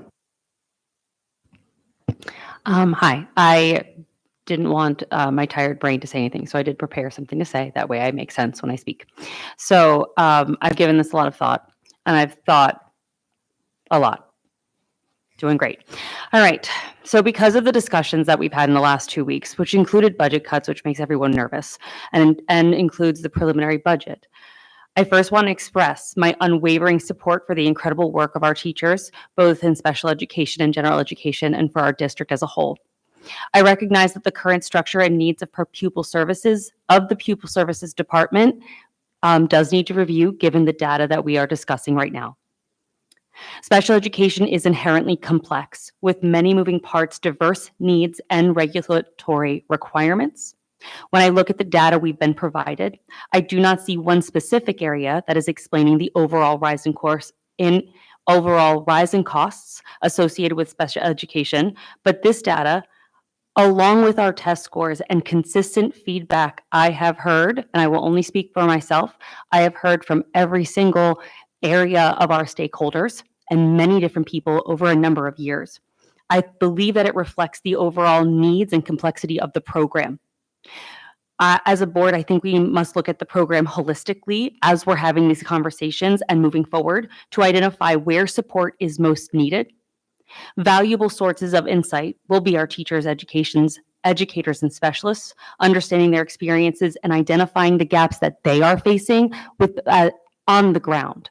We can have a lot of conversation here, but we're not in the classrooms with the students. Given these complexities, I also believe that it will be essential moving forward that the district collaborate with an outside organization that specializes in supporting and strengthening special education systems. And I believe an audit from an organization that specializes in this will be helpful and fruitful in creating a sustainable program moving forward. This will ensure that our programs meet the needs of all of our students and stakeholders rather than just focusing on a number and getting it down.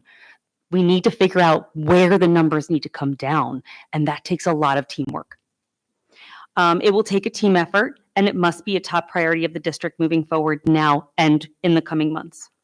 Due to careful thought and the time needed to review and plan to support a program that is sustainable and meets the needs of all of our stakeholders, and I mean all of our stakeholders, so that we don't burn out our teachers and our students feel supported and our families feel supported and our community has trust in our programs. I do support this motion today to put the paperwork for time for conversation.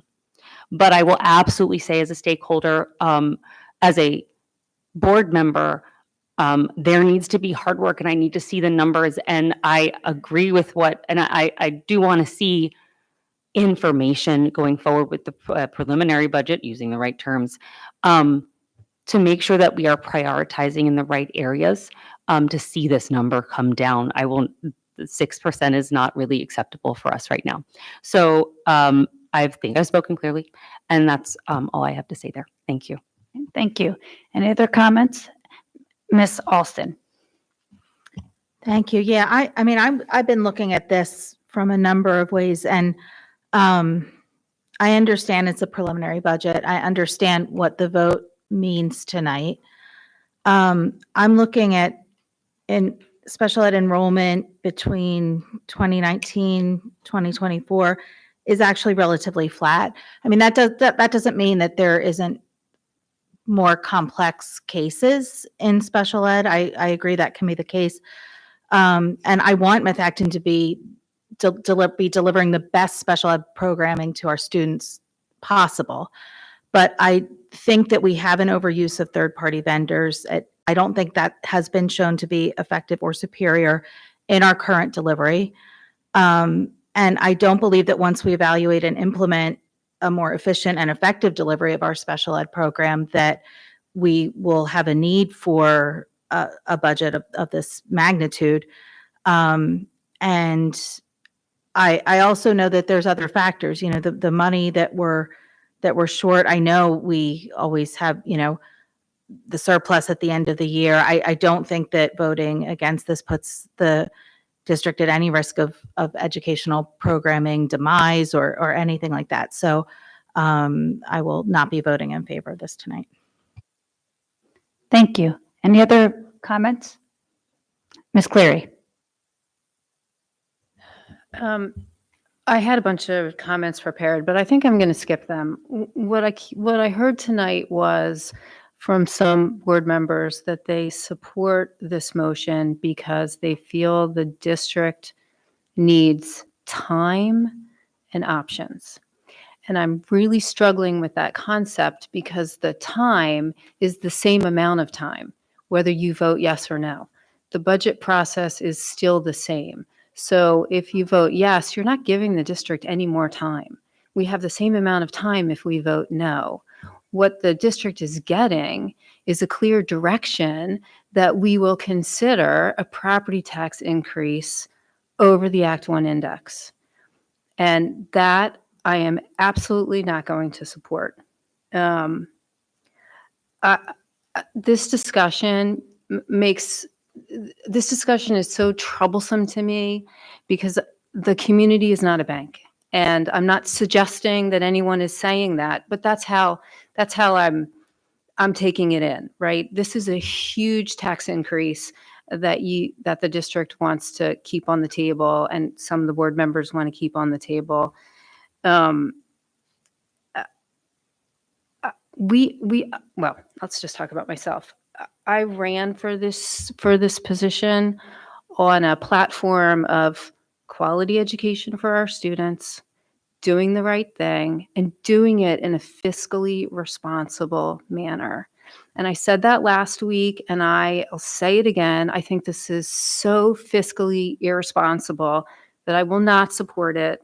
I won't support, if it passes, I won't support it at the February 18th meeting.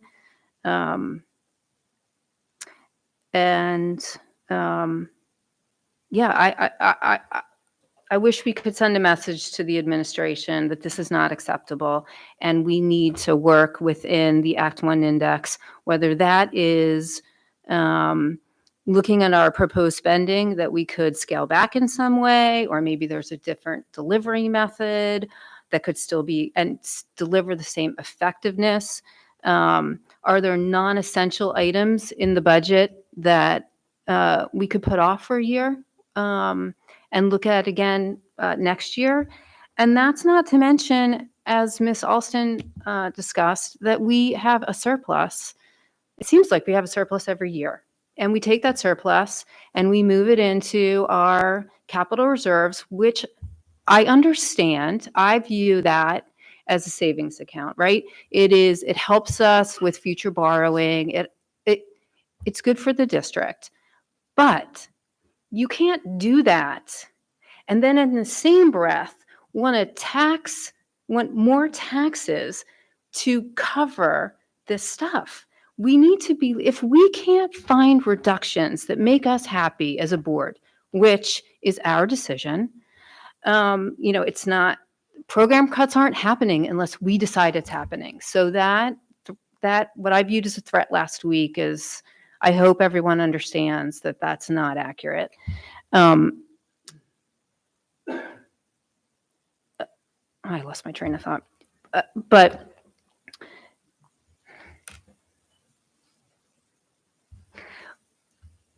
so I think I was talking about surpluses. So thank you. So I was saying that it seems like we have had, we have had surpluses over the last several years. We've taken that money, we've moved it into our capital reserves. I think we need to take a hard look at, are we over budgeting? and that's creating these surpluses. So is that an area that we need to look at? It seems like we must be are we consistently over budgeting in the same place that's resulting in the surpluses? If it's not that, then what is it? And I think that's a ripe area for budget reduction. But it's the same amount of time at the end of the day, whether you approve this motion or you don't approve this motion, it's the same amount of time. And so I just vehemently object to raising taxes over the 4%. And so I'm an absolute no. Thank you. Any other comments or questions? Yes, Ms. Graff. Yeah, thinking about the surplus of 1.6 million that we had, and I believe the number that we're looking for in the budget overrun is 2.1. So if we use the 1.6, that only left us with $500,000. And I think last week I asked the question of what was the debt service increase to cover the borrowing for the high school? Did we get that number? Oh, I think it was $1.6 million. So $1.6 million would cover the debt service if we borrowed for the high school this year. So if we don't borrow for the high school this year, we actually have another 1.6 million in surplus. So by my calculations, the money's already there. It just has to be reallocated. We don't need a 6.3% tax increase. We do not need to go above the Act 1 index. We might need to make some tough choices about what's the priority for this district. Is it building a new high school this year? Or is it putting it off a year and getting our other programs in order? And I agree, there is no need for this approval, and we do not need to move forward with this. The money is in the district's coffers. I mean, it's sitting there in our reserves and in our surplus at the end of the year. So when we get to that point, we're all going to look at each other and say, we didn't need to approve that anyway. Why do we tax those people that much money and then just take their money and put it in a bank account? I don't think that's fair. I don't think it's right. And I think it's wrong for the district, and I think it's wrong for the taxpayers, and I cannot support it. Any other comments? Mr. Winters. Can we ask Ms. Steffi to explain the surplus of $1.6 million and how it was distributed at the end of the year?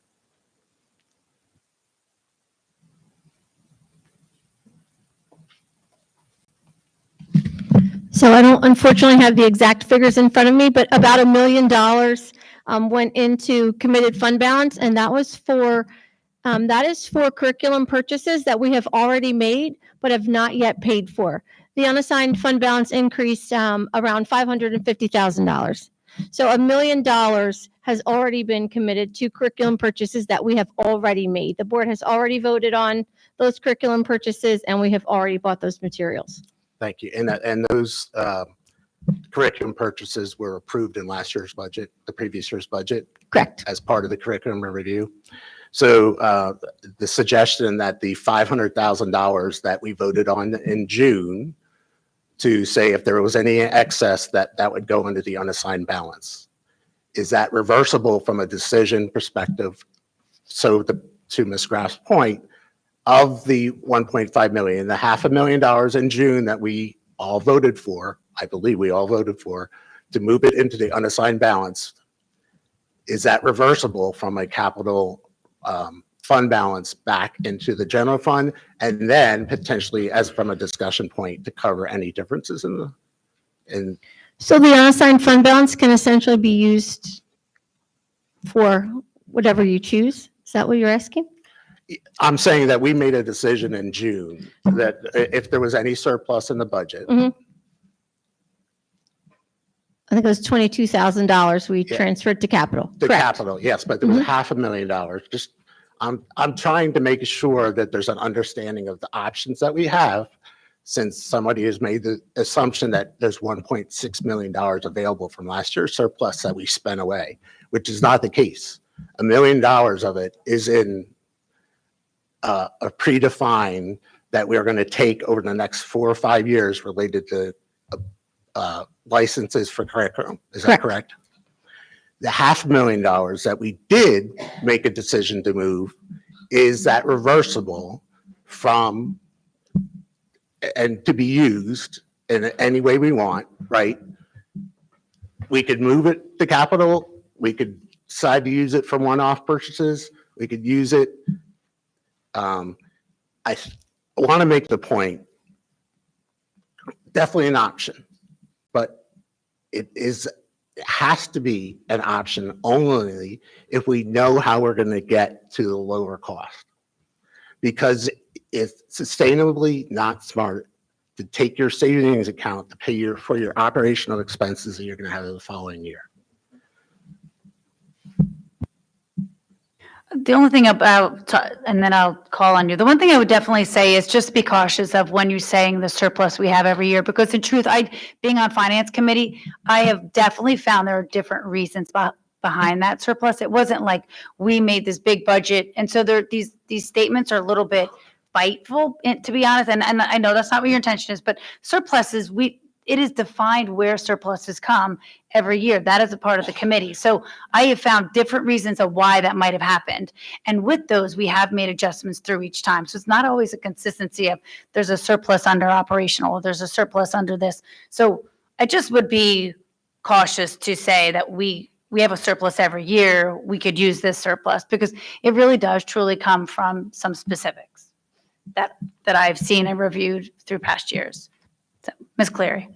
How much is in the unassigned fund balance? Is it $9.7 million? I believe so. Right.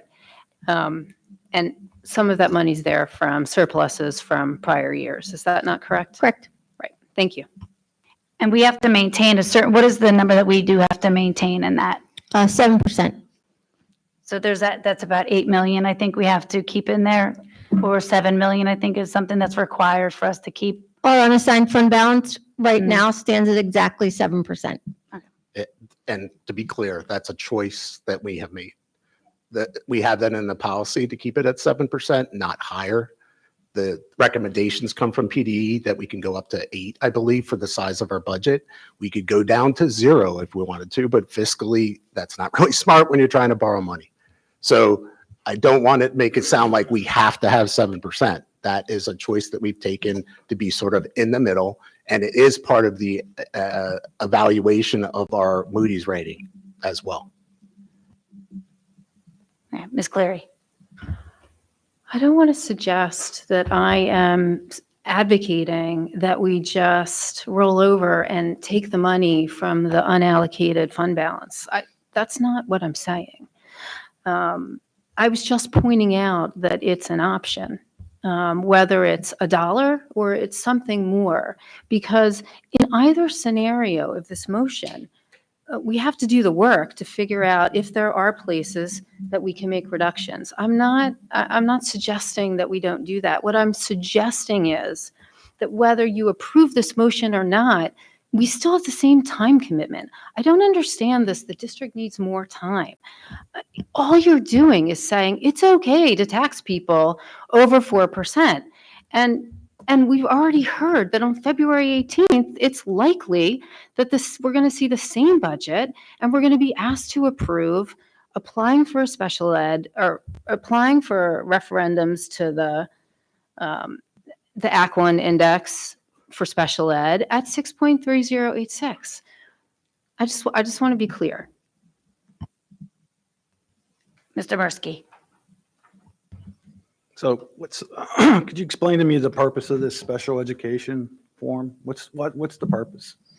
So the purpose of the form is to show that our special ed costs are increasing at a rate significantly higher than the Act 1 index. So the state puts it out to help you define whether or not you can qualify for additional taxes to support escalating special ed costs. Correct. So it's just a guideline. And what are we voting on tonight? Are we voting on a final budget? We are not voting on a final budget. Are we voting on a final tax rate? We are not voting on a final tax rate. What are we voting on? We're voting on authorizing administration to put an ad in the paper to provide public notice that on February 18th, there'll be a proposed preliminary budget that will be voted on. And the second motion that evening will be to either apply or not apply for the special education. So exception. on February 18th, are we voting for a final budget? No. So on February 18th, do we know what the budget's going to be? It's No, February, not what we submit, what the final budget's going to be. the final budget, no, When are we voting on the final budget? likely in May. So we have from now until May to determine what the final budget is. I think the time constraints that we're under is that we have until February 18th to decide whether we're going to submit for a tax rate above 4%, correct? Correct. Or if we don't vote for that, then we have to vote to adhere to the Aquin Index before the end of this month. That's correct. So I think that's the time pressure. It's not the decision on a final budget, correct? This is not about the final budget. This is a timing mechanism within the Act One process. Just one other point. Do we have any idea how we're going to get to under a 4%, what the budget's going to look like in the next week? We certainly have a list of things that we need to evaluate. I read through several of those. But we're not going to have a final budget in a week. I'm not going to have a final budget in a week. That's not what this is. Right? It is not. Okay. Thank you. Yes, Ms. Alston. I actually have a question about the worksheet specifically, but I also wanted to just make a point to support Ms. Cancro's point of that we really don't know where the surplus comes from, because I think in our latest budget presentation, there was like 21 different categories of things. So I do support that point, but I also know that we have had one historically year over year. But I actually just had a question about this worksheet. One of the categories was 2150 speech pathology and audiology services, which has amounts as zero. And I know we provide those services, so I just was curious as to why those amounts are zero. And then my other question on the worksheet is what kinds of things fall under the category of legal services? So I'll definitely look into the speech pathology, may just be coded somewhere else. I'm not sure. So I'll get an answer for you on that. And legal services would be any special education, legal services related special ed. Okay, Mr. Winters. Yeah, Ms. Steffi, can you just, I think you can clarify, I believe the numbers on the worksheet are correct from the total perspective, but the variances might have some corrections that they need to be made. Oh, yeah, absolutely. So A1, the variance over to the right-hand column is incorrect. It should read $2.2 million, but the variance at the bottom, 2.9, is correct. Thank you. Ms. Graff. Yeah, I just want to reiterate a couple of things. So we're going to vote on the budget in May. So let's just play this out. You get your 6.3, you come back to us in February at 6.3, you come back to us in March at 6.2, you come back to us in April at 5.9, you come back to us in May at 5.9. What is the board going to do then? What is the plan at that point? Because we're still going to be in the same situation of some of the board members are saying this is not an acceptable increase, and other board members have allowed us to get there. And we're still going to have to make the hard choices. Do we take the money out of a capital reserve budget? Do we cut something in the budget? Do we press the administration over the next 3 months to get this down? Yes. But what happens if they don't? What happens if the budget still comes back to the board at 5.5 or 6%? Every one of you who vote for this are going to have to look yourselves in the mirror and say, well, I should have said no, because if I really don't want to be above 4, the answer is no now. Not in May, because it's too late in May. You have no recourse. We have to approve a budget at some point between May and July 1st. And if the administration can't make any further adjustments, we're still in the same decision-making process of taking the money out of capital reserve, halting other projects. The money has to come from somewhere if you really don't want to go above 4% or 4.5% or whatever your artificial number is, because that's kind of what we're talking about here. So I just need you to understand that the pressure is exactly the same, regardless of whether you say yes or no. It doesn't give the district any additional time, all you're saying is, I'm okay with being above 4%. That's it. That's the decision today. The one thing I'll add, though, is I understand what you're saying, Ms. Graff, but the one thing is we are always put in this position because we always vote for the Act One, right? And we've never done the Act One. We always go lower and lower and lower. So that theory, I do understand what you're saying, but that theory is then we're already agreeing that we always take an Act One. And, we look at it, and there's many districts around and I really wish we had that from our past one, that many of the districts go to that Act One and right to it. And we always vote for it, but we do not do it because that is the will of the board. That is the direction of the board. So your concept doesn't hold steadfast for even the Act One because we vote for the Act One every year so that there's an opportunity for us to work on the budget. But I agree with you, but I don't feel committed in any way that we'll be in that. I think there's work for all of us at this table and the administration to do. So I've never had that where we're like Act One, I'm at it at the top and this is it. So I understand, but I just kind of pause on that one. Any other comments? Ms. Thiel? I just have one comment two things actually. It is hard for me to make decisions without more specific data. Saying that saying that, well, there might be cuts in something is really hard for me to understand. And that's how that's how I process things. And what I am concerned about is not a 5% tax increase. I do not see as being appropriate. But what I am concerned about is I want to see a plan to discuss the needs of our pupil services programming and our special education programming rather than just bringing down the cost. I think if that there is already pressure in that, there's already pressure on educators within our school district, especially in that area. And I don't know with all the pressures, I can't speak for that area. I don't know the information, but I gather that there is.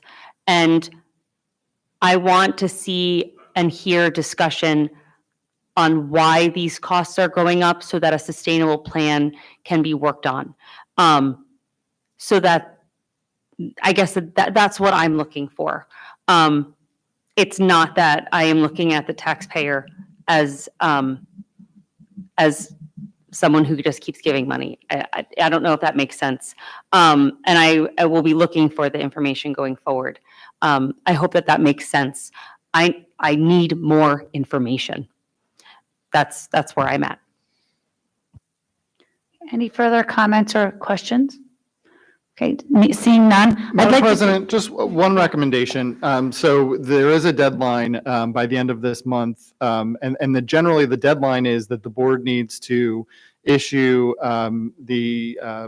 advertise its preliminary budget so that it can be available to the public in enough time before the board votes on that preliminary budget. So that's the general requirement, is that by the end of this month, the preliminary budget be advertised. The alternative to that is a passage of the opt-out resolution, essentially the resolution by the board saying the board will not go beyond the Act 1 index, and that is taken off the table as even a possibility. So essentially one or the other has to happen. Based upon the discussion, I think, of the board, it's not clear to me necessarily what the outcome of this vote that's on the agenda would be. So one recommendation is for those board members who have indicated that they are not in support of this, I'd recommend a motion to amend the motion that is on the agenda so that it would be amending it to reflect the passage of a resolution not to exceed the index. And by doing that, and if that motion to amend passes, there would then first be a vote on whether a majority of the board is in favor of not going beyond the Act 1 index. I think that's an important thing for the board to be aware of, so that if that motion passes or fails, if it passes, then certainly it's likely that there would not be a preliminary budget. There would be an opt-out resolution. If it does not pass, then I think it would be important for all board members to know that there is a requirement for a preliminary budget to be advertised. So with that, I would recommend, certainly if there are board members that do not wish to approve the preliminary budget, that there be a motion to amend the agenda item to instead reflect approval of a resolution not to exceed the Act 1 index. So just for clarification, is there any value to doing a roll call to know where we stand? And if there is a 4-4 vote or such that if there is a vote that passes it, Yeah, goes forward as such, but if there's not, Sure. The recommendation for those board members who wish to limit at the Act 1 is to know if there is support for that before there's a final vote on this motion. Ms. Cleary. I'd like to make a motion to amend Agenda Item 9J to reflect a resolution that the board will not exceed the Act 1 index. Is there a second? Mr. Mursky. I have to do, She asked for a second. okay, is there a second? Yes. All right, Ms. Graff. Okay, so you have a motion to amend the agenda that's on the item that is on the agenda. It has been seconded. So now you're at a point in engaging in discussion of that amendment. The administration has prepared a copy of a resolution that would achieve the impact of limiting the potential tax increase at the Act 1 index. So certainly, Ms. Cleary and Ms. Graff, you can take a second. All board members can certainly review the resolution. It's consistent with opt-out resolutions that have been adopted previously. It would achieve the purpose of limiting any increase to the Act 1 index. And so it reads Resolution 25-03, and it specifically says, and I will read several of the points on there. It says, the board certifies that it will not increase any school district tax for the 25-26 school year at a rate that exceeds the index as calculated by the Pennsylvania Department of Education. It also reads that the board certifies that increasing any tax rate less than or equal to the index will be sufficient to balance its final budget for the 25-26 school year. It also states that the administration of the district will send a copy of the resolution to the Pennsylvania Department of Education no later than 5 days after the board adopts this resolution. And on the back page, it also says that the board understands and agrees that by passing the resolution, it is not eligible to seek referendum exceptions under Section 333F of Act 1 and is not eligible to request approval from the voters through the referendum to increase the tax rate by more than the index as established by the 25-26 fiscal year. So at this point, certainly if there's any further discussion amongst the board about whether to approve this amendment, and just to be clear procedurally, if the amendment passes, then the agenda item would be amended and then there would be a vote on the amended agenda item. So the vote now is just whether to amend what's on the agenda to reflect limiting any tax increase to the Act 1 as opposed to moving forward with the preliminary budget process. If there's any further discussion, certainly the board can have that before voting on whether to amend the agenda. Any comments or discussion? Seeing none. All right, so then I will then. Yeah, it's not a new motion. It's an amendment of the motion that's on the agenda. And certainly the opt-out is mentioned in the title of the motion itself. It's certainly contemplated that an alternative to passing a preliminary budget is opting out of that process. So at this point, I will do a vote for then the amended motion that was read by Dr. Zerbe. Okay. May I have a motion for, oh no, now I'm going to do a vote, sorry. Would you recommend doing a roll call vote or just? You can, the president or any board member can call for a roll call vote. Okay, I'm going to do a roll call vote just so that So for the motion that was read, I'm going to do a roll call vote. And just to be clear, a yes vote is to amend the motion and limit any tax increase to the Act 1 index as opposed to following the preliminary budget process. Okay. So just to clarify, we're voting for the motion, or are we voting for both the motion and the Act 1 index cap? So the motion that is on the table at the moment is to amend the agenda so that instead of having it say to approve a preliminary budget, it would be approve a resolution to limit any increase to the Act 1 index. So if you were in favor of limiting any potential increase to the Act 1 index and not having the option of exceeding that, the answer to this vote would be yes to amend the item. And if you're not in support of seeking the opt-out resolution, a no would be your vote. Any questions or clarification? Okay, I'm going to proceed forward then. So Ms. Cancro is no. Ms. Alston? Yes. Ms. Shonda? Yes. Ms. Cleary? Yes. Ms. Graff? Yes. Mr. Mursky? Ms. Purdue is not present. Ms. Thiel? No. And Mr. Winters? No? Okay, so we now have a tie vote for 4 noes and 4 yeses in this situation. Right, so the amendment does not pass. Okay. So you are back to the motion that Original. is on the agenda, which is the adoption, or not the adoption, the advertisement of the preliminary budget. And just from a legal compliance perspective, I would recommend that the board either adopt the resolution to opt out or adopt the preliminary budget advertisement. The board is required to do one or the other. So I certainly understand those board members who just voted in favor of the opt-out resolution, amending it for that. But just understand that there is a requirement, if that is not the decision that's made, there is a requirement of moving forward with the advertisement of the preliminary budget. So at this point, you can have any further discussion if you'd like. Any further discussions at this point? Mr. Winters? So going back to Ms. Graff's point, I think it's a valid point. If you do not want to vote for a tax increase of 4.1% come May, then for sure, if you cannot see yourself voting for 4.1 because we've gone through the exercise of determining what choices, what our delivery is going to be for special education, what we're going to do for, you should be voting against this then. But if you don't know how you're going to vote on that, you're locking yourself out at this point, not knowing what those choices are. So it's very clear, Ms. Clary, I understand.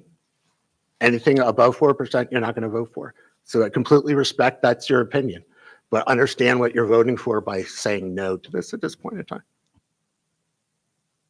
Any additional comments or questions?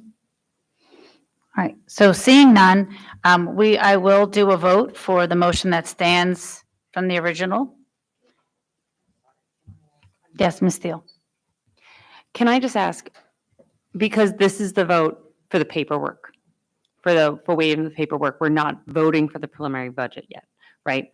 So what new information will we see in February before we vote? In terms of where the budget will be, I mean, we have 3 weeks. We'll probably see some additional information as part of the finance committee. But as Ms. Graff, pointed out, it's going to be very difficult for you to make a decision on the same evening that you're presented the information, any new information. So while you might see new information, the likelihood of the budget being different that you vote on February 18th is very slim. Can I have clarification? I'm sorry, with the date, do we have to have it on February 18th? Could we not have a review in the work session and then a vote on? The work session is February 18th. No, but can we not vote on it at the school board meeting the following week? Based on the date. There's a Deadline is- deadline of the 19th to file it. Okay. Could we create a special board We meeting can do for We the, can do a special meeting and then in a- have them, prior to the 18th or on the 18th and have the meeting to vote on that. But that's not going to necessarily get us any further ahead in Okay. terms of having new information.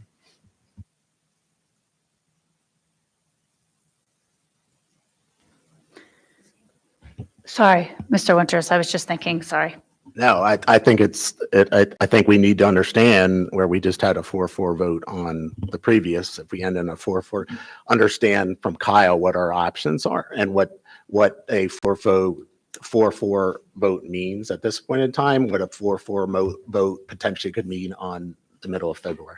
Yeah, and just kind of to reiterate what I said earlier, I think the deadline is the end of this month, so January 30th, to either pass an opt-out resolution saying the district will not exceed the index. A motion to have that item be on the agenda tonight did just fail. So it's either the requirement is to either pass that resolution or move forward with the preliminary budget process. And the first step in that process would be advertising a preliminary budget. So in terms of the impact, just as there is a requirement to adopt a budget by the end of every fiscal year, and the district complies with that for not wanting to be out of compliance with the law and any potential consequences that could follow from that. The recommendation is certainly if the opt-out resolution is not passing, to move forward with the preliminary budget process so as to maintain compliance. Any additional comments or questions? I would say, yeah, Ms. Shonda. So I'm extremely frustrated with this whole process first. I'm frustrated that we found out information not in a timely manner, and it's making this decision really difficult for me. Hypothetically, if we come back in May and the budget or tax or whatever is coming in at, I don't know, 5.5%, and we are not okay with that, and a majority of the board says no in May, what are our options from that point forward? So the passage of a preliminary budget does not impact the flexibility of the board to make its decision on the final budget in May. So really, this vote is simply just allowing the possibility of exceeding the index to occur. The board would have every ability. It still requires a majority vote of the board to adopt the budget. And as Mr. Winters indicated earlier, that budget could have a 0 increase, highly unlikely, to anything up to, if the preliminary budget is passed, up to the index plus the special education exception. So it keeps that option available moving forward, but it certainly doesn't require the board to ultimately vote on that. And actually, even the history of the board has generally been that the proposed final budget, which is typically passed in April, or before certainly before the final budget, that final budget tends to even be lower than the proposed final budget, which happens later in the spring. And just to add, we present during the work session and the school board meetings updates of the budget. It's required. We have, we're very aware as we move through each month, discussions that are happening in each of the committees. So if we get to that point, there's a lot of work that we didn't do. So we have to be comfortable when we finally get to May and everything comes in with the assessments and where we are with programming. We all as a group should be comfortable because we did the work of the year. So, if we land at a higher number than we thought, I think that's because we all agreed with the program and that's happening. But I do think there should be a direction set for the administration of where we want to be. And so in my opinion, every year we take the preliminary budget, we do the Act 1 index, and we ask and request the administration to be where we're looking. So 4 is the direction of our board. There we are, it's pretty clear. And we don't have to vote and accept it. Puts us in a situation. And I think that's what Mr. Summers, she's asking. If we don't vote for it in May, what happens? In terms of, but not, if not voting to exceed the index? No. Just final and I'm- budget in May. 4.1%, okay. 5%, no. And, and that's just for me. But you have 4 people at this table right now that just said, we don't want to go over 4. I'm considering the 4.1% and allowing us to have that little bit of wiggle room. But I'm concerned that we get to May because we're seeing a pattern of last minute information and having to make decisions under the gun. What happens if we get to May and it's still in an uncomfortable place for at least half of the board? So I think the question is, if you get to that point and a majority of the board doesn't support the budget, then it doesn't pass. And if a majority of the board at that point believes, you know what, we're comfortable with, exceeding the index by whatever that amount may be, and there are 5 members of the board that support that, then it passes. So it's really just a matter of where a majority of the board, obviously, given the absence and the attendance at tonight's meeting, there's an even number of board members. But ultimately, it takes a majority vote of the membership of the board, 5 votes, to pass a budget. And so that's how at least that number need to be comfortable with whatever the final budget that would be passed would be. Okay, thank you. Yes, Ms. Cleary. But Mr. Summers, could you sort of answer that question just a little bit more? If the majority of the board does not pass the budget, what happens at the school level? I mean, is that even, aren't we legally required to adopt some budget or something?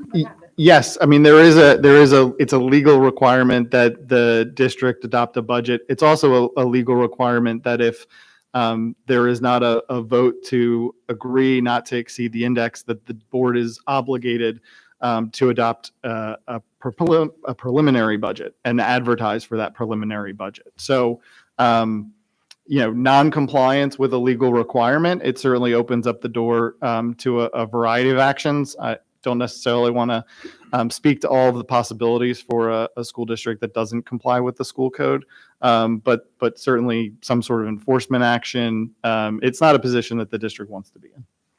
So then there's pressure to approve the budget that's in front of you, even if it's at an uncomfortable number for some of us. I mean, I'm just I want to make sure we play it all out. I want to get to your whole question. And that's what I've been trying to do for the last week, play out all the way through either one of these options. And I feel like we're under the gun now, and I'm concerned we're going to be under the gun again in May. Yeah, and the only point, again, I would make is just a failure of the motion that's before the board at the moment certainly puts the district in a difficult position, because there was an attempt to limit any increase to the Act 1 index through the amendment. That did not pass because it was a tie vote. So the motion that is before the board to comply with the preliminary budget process is what is required, since the opt-out resolution did not pass. I understand that voting for it could indicate a desire to support an increase above the index, but I just think that the reality of the situation is that the board needs to do one of 2 things. One of those things just failed. And so certainly the other option could, in reality, fail in a moment by another tie, but it puts the district in a difficult position of potentially not being in compliance with the law. Ms. Thiel. Can we, as a board, ask for a deadline to review preliminary budget information and then opt to go forward before the deadline? Am I misunderstanding? Like, can we, there's a deadline, what was it, June, May? I'm sorry.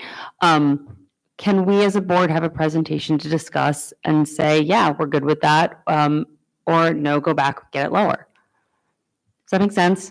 Am I asking the right thing? Yeah, so, yeah, as I stated earlier, unless the board sees it needs to be differently, typically we would have standing items every finance committee. We would have presentations before the full board every meeting through the final adoption. So you will know in every month, you will know the stage of the budgetary process. And likely, most all of this information will most getting clear by the end of March. That's when all of our staffing and enrollment, class size projections are all taken care of. That's when all the staffing is addressed. That's when our healthcare is addressed.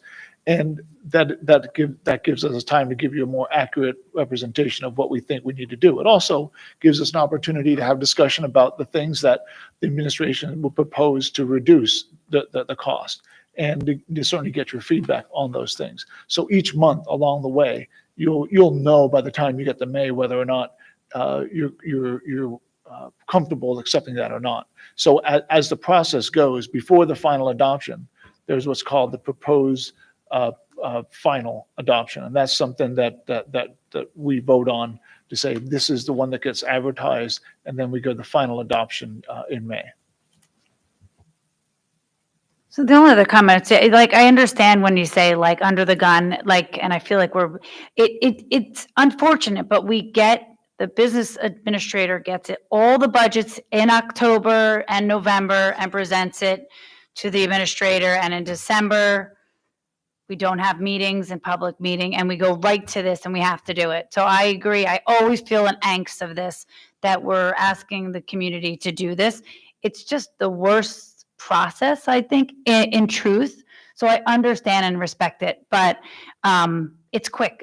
But then this is the point where we take it and we go and we work again, I'll keep repeating it, but it does feel sudden. It always does. And the situation that we're dealing with special ed is something that is a standard thing that the state has given us to show us this. Any other comments or anything before we go to vote? Okay. With that said, I'm going to do a roll call on the motion that stands in our current state of 9J. Do you want me to read it out loud again, or we're good? Right? I think we're good. So I'm going to do a roll call again, just so we're clear. So Ms. Cancro, yes. Ms. Alston? No. Ms. Shonda? No. Ms. Cleary? No. Ms. Graff? No. Mr. Mursky? And then Ms. Purdue? She's not here. Ms. Thiel? Yes. And then Mr. Winters? Yes. Okay. Motion has not been approved. It is 4 no, 4 yes. So, Mr. Summers, what are the next steps that we could do at this point? I mean, essentially, there is a requirement, as I mentioned, in the absence of a opt-out resolution, in the absence of an opt-out resolution, the preliminary budget needs to be advertised and then subsequently voted upon. So, as the vote resulted in a tie for the advertising of the preliminary budget, that also did not pass. The board can certainly engage in further discussion if there's a desire to do that, in hopes of reaching an outcome that is in compliance with the requirement of either adopting the opt-out resolution or adopting a preliminary budget. So that you could entertain another motion for either the preliminary budget or an opt-out resolution at this time, which are the two items that were just voted on. Both failed. But I think doing so would make sense if there is a potential of board members adjusting their votes. Just, so what are the actual kind of tangible consequences here with an absence of a vote on either of these items? So certainly the Department of Education could look at districts that are in noncompliance with the requirements of the school code and seek some sort of corrective action. There are steps that residents and taxpayers can take if a board is not in compliance with its statutory obligations. I'm not suggesting that that would occur, but there are steps that could be attempted to be taken, in order to ensure that board members carry out their responsibilities. Those are the primary consequences. Okay. It may make sense, Madam President, for an executive session at this time, just in terms of the board's ability to consult with the solicitor regarding potential legal ramifications of the vote this evening. I think that may be appropriate in the circumstance in order to allow for confidential attorney-client communication to occur. If there's support for that, I would suggest a brief recess for the board to go into executive session to obtain legal advice regarding this matter. Okay, and so I will ask for us to have a brief pause so we can have an executive session at this time. All right, thank you.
All right, we are back from recess after receiving executive session for legal advice from our solicitor. We are now going to resume back to under fiscal items. At this time, 9J is, we had two amended and the current one that were both in ties, so there is not a 9J at this time. Does anyone have a proposal for 9J? Ms. Cleary. I make a motion to, I'm not sure how to say this, Mr. Summers, but I make a motion to not allow for a tax increase above the Act 1 index of 4%. Okay. So your motion is essentially to approve the adoption of a resolution, Resolution 25-03, for the 25-26 fiscal year budget not to exceed the Act 1 index. That's a motion. Is there a second? Okay, there's a motion. Is there a second? Sorry, Ms. Graff. Any comments or questions with the motion that's at stand? Mr. Winters. What is the difference between what we voted on prior to voting for 9J? Nothing. I was just making another motion because you asked, and that's what my position is. Okay. So with that, any other comments or amendments? Or amendments? Unless there's any indication that somebody, okay. If there's, we can go through the vote from 4 to 4 again. So, Okay. But you Yes. can make an amendment, Mr. Winters, to any motion that's on the table.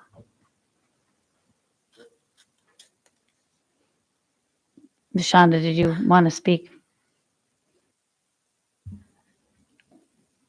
I will make a motion for the sake of getting home tonight. Authorize the administration to make available for public inspection the proposed preliminary budget, which is required in order to allow the district to apply for the Act 1 special ed exception with an tax increase not to be above 5.1%. Is there a second? Ms. Alston? Ms. Alston, I apologize. There's a second with Ms. Alston. Any comments or questions? Okay, so just to be clear, there was a motion to have the limit the increase to the Act 1 exception. Then there was a motion to amend that, and that was seconded. So the vote that's currently before the board is whether to amend a motion that would have limited the board to the Act 1 index, to instead allow for the preliminary budget process to move forward, but with a maximum tax increase of 5.1%. And if that passes, then the agenda item will have been amended, and then there will We be a go for it vote on again. that. So, yeah. Madam President, I'd like to withdraw my motion. Well, you do have the underlying initial I can't do that. motion. I would suggest moving forward with first a vote on whether to amend your motion. So if we vote so it's going to be all right, yes, I'll do a roll call. So no means that we will not amend the motion, and yes is we will amend the motion, just for clarity. Okay? Right. No, to what Ms. Cleary had stated in hers as correct? No. So the motion that was initially made was to limit to the Act 1 index. Mr. Winters then made a motion to amend that to allow for the preliminary budget process to move forward, but only with a maximum tax increase of 5.1%. That was seconded. So that is what is before the board now, is to amend Ms. Cleary's initial motion to instead have that be a preliminary budget advertisement, but with a maximum tax increase of 5.1%. We're just on the amendment, yes. Okay, so I'm going to do a roll call based on what Mr. Summers has stated. Okay, Ms. Cancro, yes. Ms. Alston? Yes. Ms. Shonda? Yes. Ms. Cleary? Yes. Ms. Graff? Yes. Mr. Mursky? Yes. Ms. Steele? Yes. And Mr. Winters? Yes. Okay, so now the motion that is before the board is authorize the administration to make available for public inspection proposed preliminary budget, which is required in order to allow the district to apply for the Act 1 special education exception, but with a tax increase of 5.1%. Okay, so we will now take roll call on the motion that Mr. Summers just presented. Any discussion, comments, or discussions? I apologize. Thank you, and I appreciate the board for supporting me in this process. So I'm going to do now a roll call. Ms. Cancro, yes. Ms. Alston? Yes. Ms. Shonda? Yes. Ms. Cleary? No. Ms. Graff? No. Mr. Mursky? Yes. Ms. Thiel? Yes. Mr. Winters? Yes. Okay, motion then does carry and is approved with 1, 2, 3, 4, 5, 6 to 2. We will now move on to curriculum and programs. There are no items under curriculum and programs this month. Oh, sorry, I apologize. Personnel. I really apologize. May I have a motion? All right, personnel items. Dr. Sergini. Thank you, Madam President. For the consideration of the board this month are the personnel items as presented last week with the following additions. 1 resignation classified, Brenda Bowen, paraprofessional at Skyview. 1 change of status administrative, Mr. John Conrad, from social studies instructor at the high school to assistant principal at the high school. 1 uncompensated leave professional, Nicole Breyer, first grade instructor at Woodland, for the dates identified. And the addition of Erin Hilliard to the classified substitute list as a support staff casual on call. Thank you. Thank you very much. May I have a motion to approve all personnel items as presented? Ms. Shonda, do I have a second? Ms. Alston, any comments or questions? All right, seeing none. All those in favor? All those opposed? Motion carries 8 to 0. As I said, there are no items under curriculum and programs this month, and then now we'll move over to policy. There are no changes to the policies that were presented at the work session. So for your approval this evening, under second read, there's policy 624, 626.1, 627, and 701. Thank you. May I have a motion to approve policies listed for a second read? All right, Ms. Cleary, may I have a second? Ms. Alston, any comments or questions? Okay, seeing none, all those in favor? All those opposed? Motion carries 8 to 0. Under other, Under 13A, gifts and donations, we have the same 8 generous gifts and donations as presented at the work session. Under 13B, trips, there are 2 additional from the work session. Number 2 is approve the Beckton High School cheerleading squad to participate in the state competition from the January 30th to the 31st in Santander Arena in Reading. And then third one is approve the Methacton High School winter track and field team to participate in the state competition March 1st and 2nd at Penn State Multi-Sport Indoor at State College. And then under 13C, there's an agreement to approve the settlement agreement with James Mollick and with terms and conditions drafted by special counsel, and no changes under 13D for transportation. okay, thank you. May I have a motion to approve all items listed under other as presented? Ms. Cleary, may I have a second? Ms. Alston, any comments or questions? Mr. Winters? I'd like to take item 13C separately. Okay. May I have a motion to approve all items listed under other except with the exception of 13C? All right. Ms. Thiel, do I have a second? Ms. Alston, any comments or questions? Seeing none, all those in favor? All those opposed? Motion carries 8 to 0. Now may I have a motion to approve item 13C as listed above under other as presented? Ms. Cleary, may I have a second? Ms. Thiel, any comments or questions? Seeing none, all those in favor? All those opposed?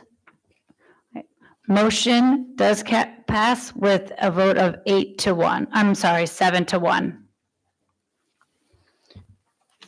We'll now move to dates for board members' calendars. The upcoming board member dates are listed on the agenda and also on the Methacton website. Do we have anything for old or new business? Mr. Winters? It was mentioned by our student ambassadors about the unified sports, and I just was wondering if there's any consideration for the unified soccer as the third sport. That's something that could be considered with the athletic director for the 26-27 year. Thank you for bringing that to our attention.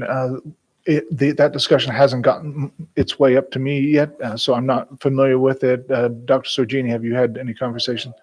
But we'll put it on the athletic director's plate for conversation.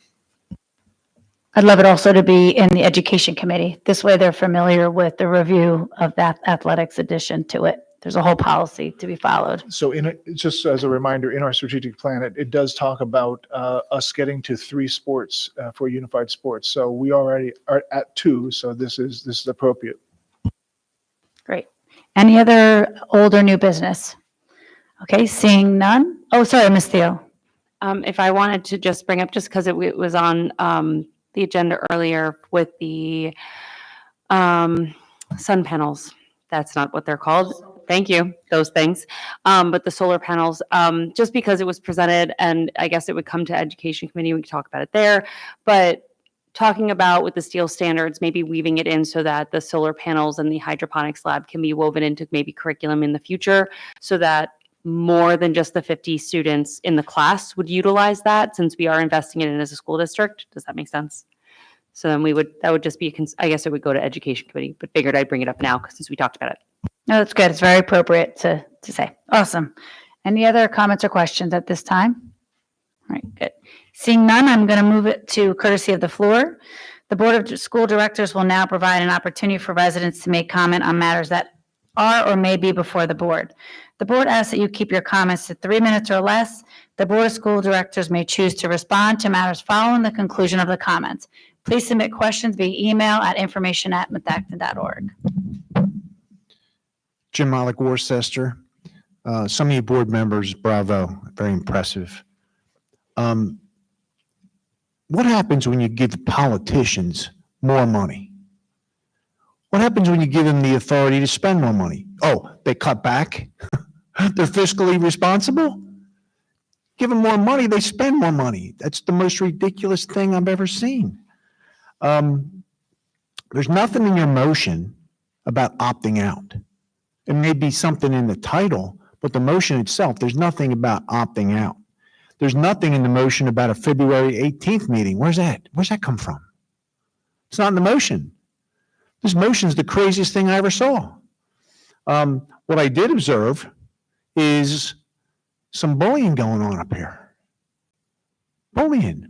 And actually, I watched how Kyle conducted the vote, and Kyle starts off with the amended motion rather than the motion, and then blames the people with the amended motion for, the district going down the tubes. Kyle, was that planned?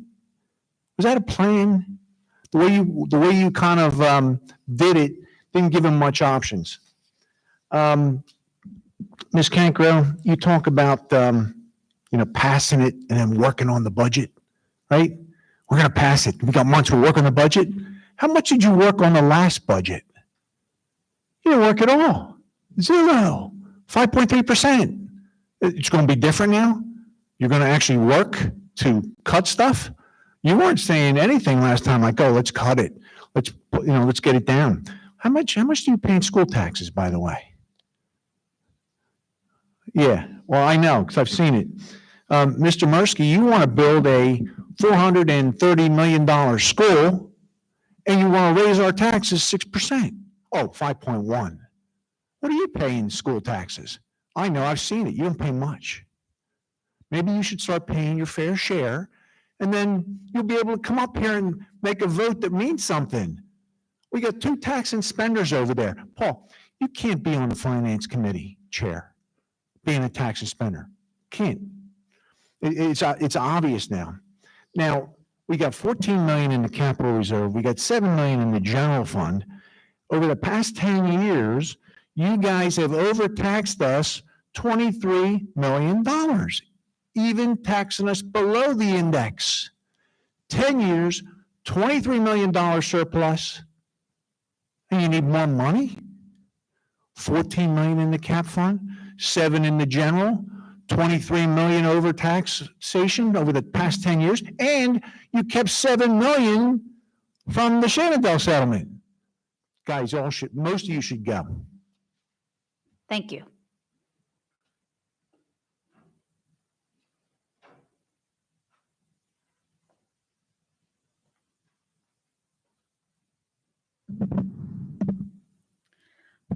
Sandy Katz, Lower Providence. Instead of blaming inclusion for rising special education costs, we should look at current practices that contribute to these expenses. I appreciate those of you that are asking to see more detail. Factors such as increasing identification rates, the rising cost of specialized services, staffing shortages, out-of-district placements, compliance with evolving regulations, and legal fees associated with disputes all play a significant role. Inclusion is a mindset that ensures all students have access to a meaningful education, not a cost driver. In fact, inclusion is every child's right. They shouldn't have to earn the right to be in the general education classroom. It is their least restrictive environment as required by law. The focus should be on evaluating funding structures, improving efficiency, and ensuring schools have the necessary resources to support all students effectively. This includes investing in training and support for educators to appropriately differentiate instruction, so all students, regardless of ability, can access and engage with the curriculum in meaningful ways. Again, I thank you for all your work. Thank you. Any other people for courtesy of the floor? Seeing none, may I have a motion to adjourn the meeting? Ms. Graff, do I have a second? Ms. Shonda, meeting is adjourned. Thank you.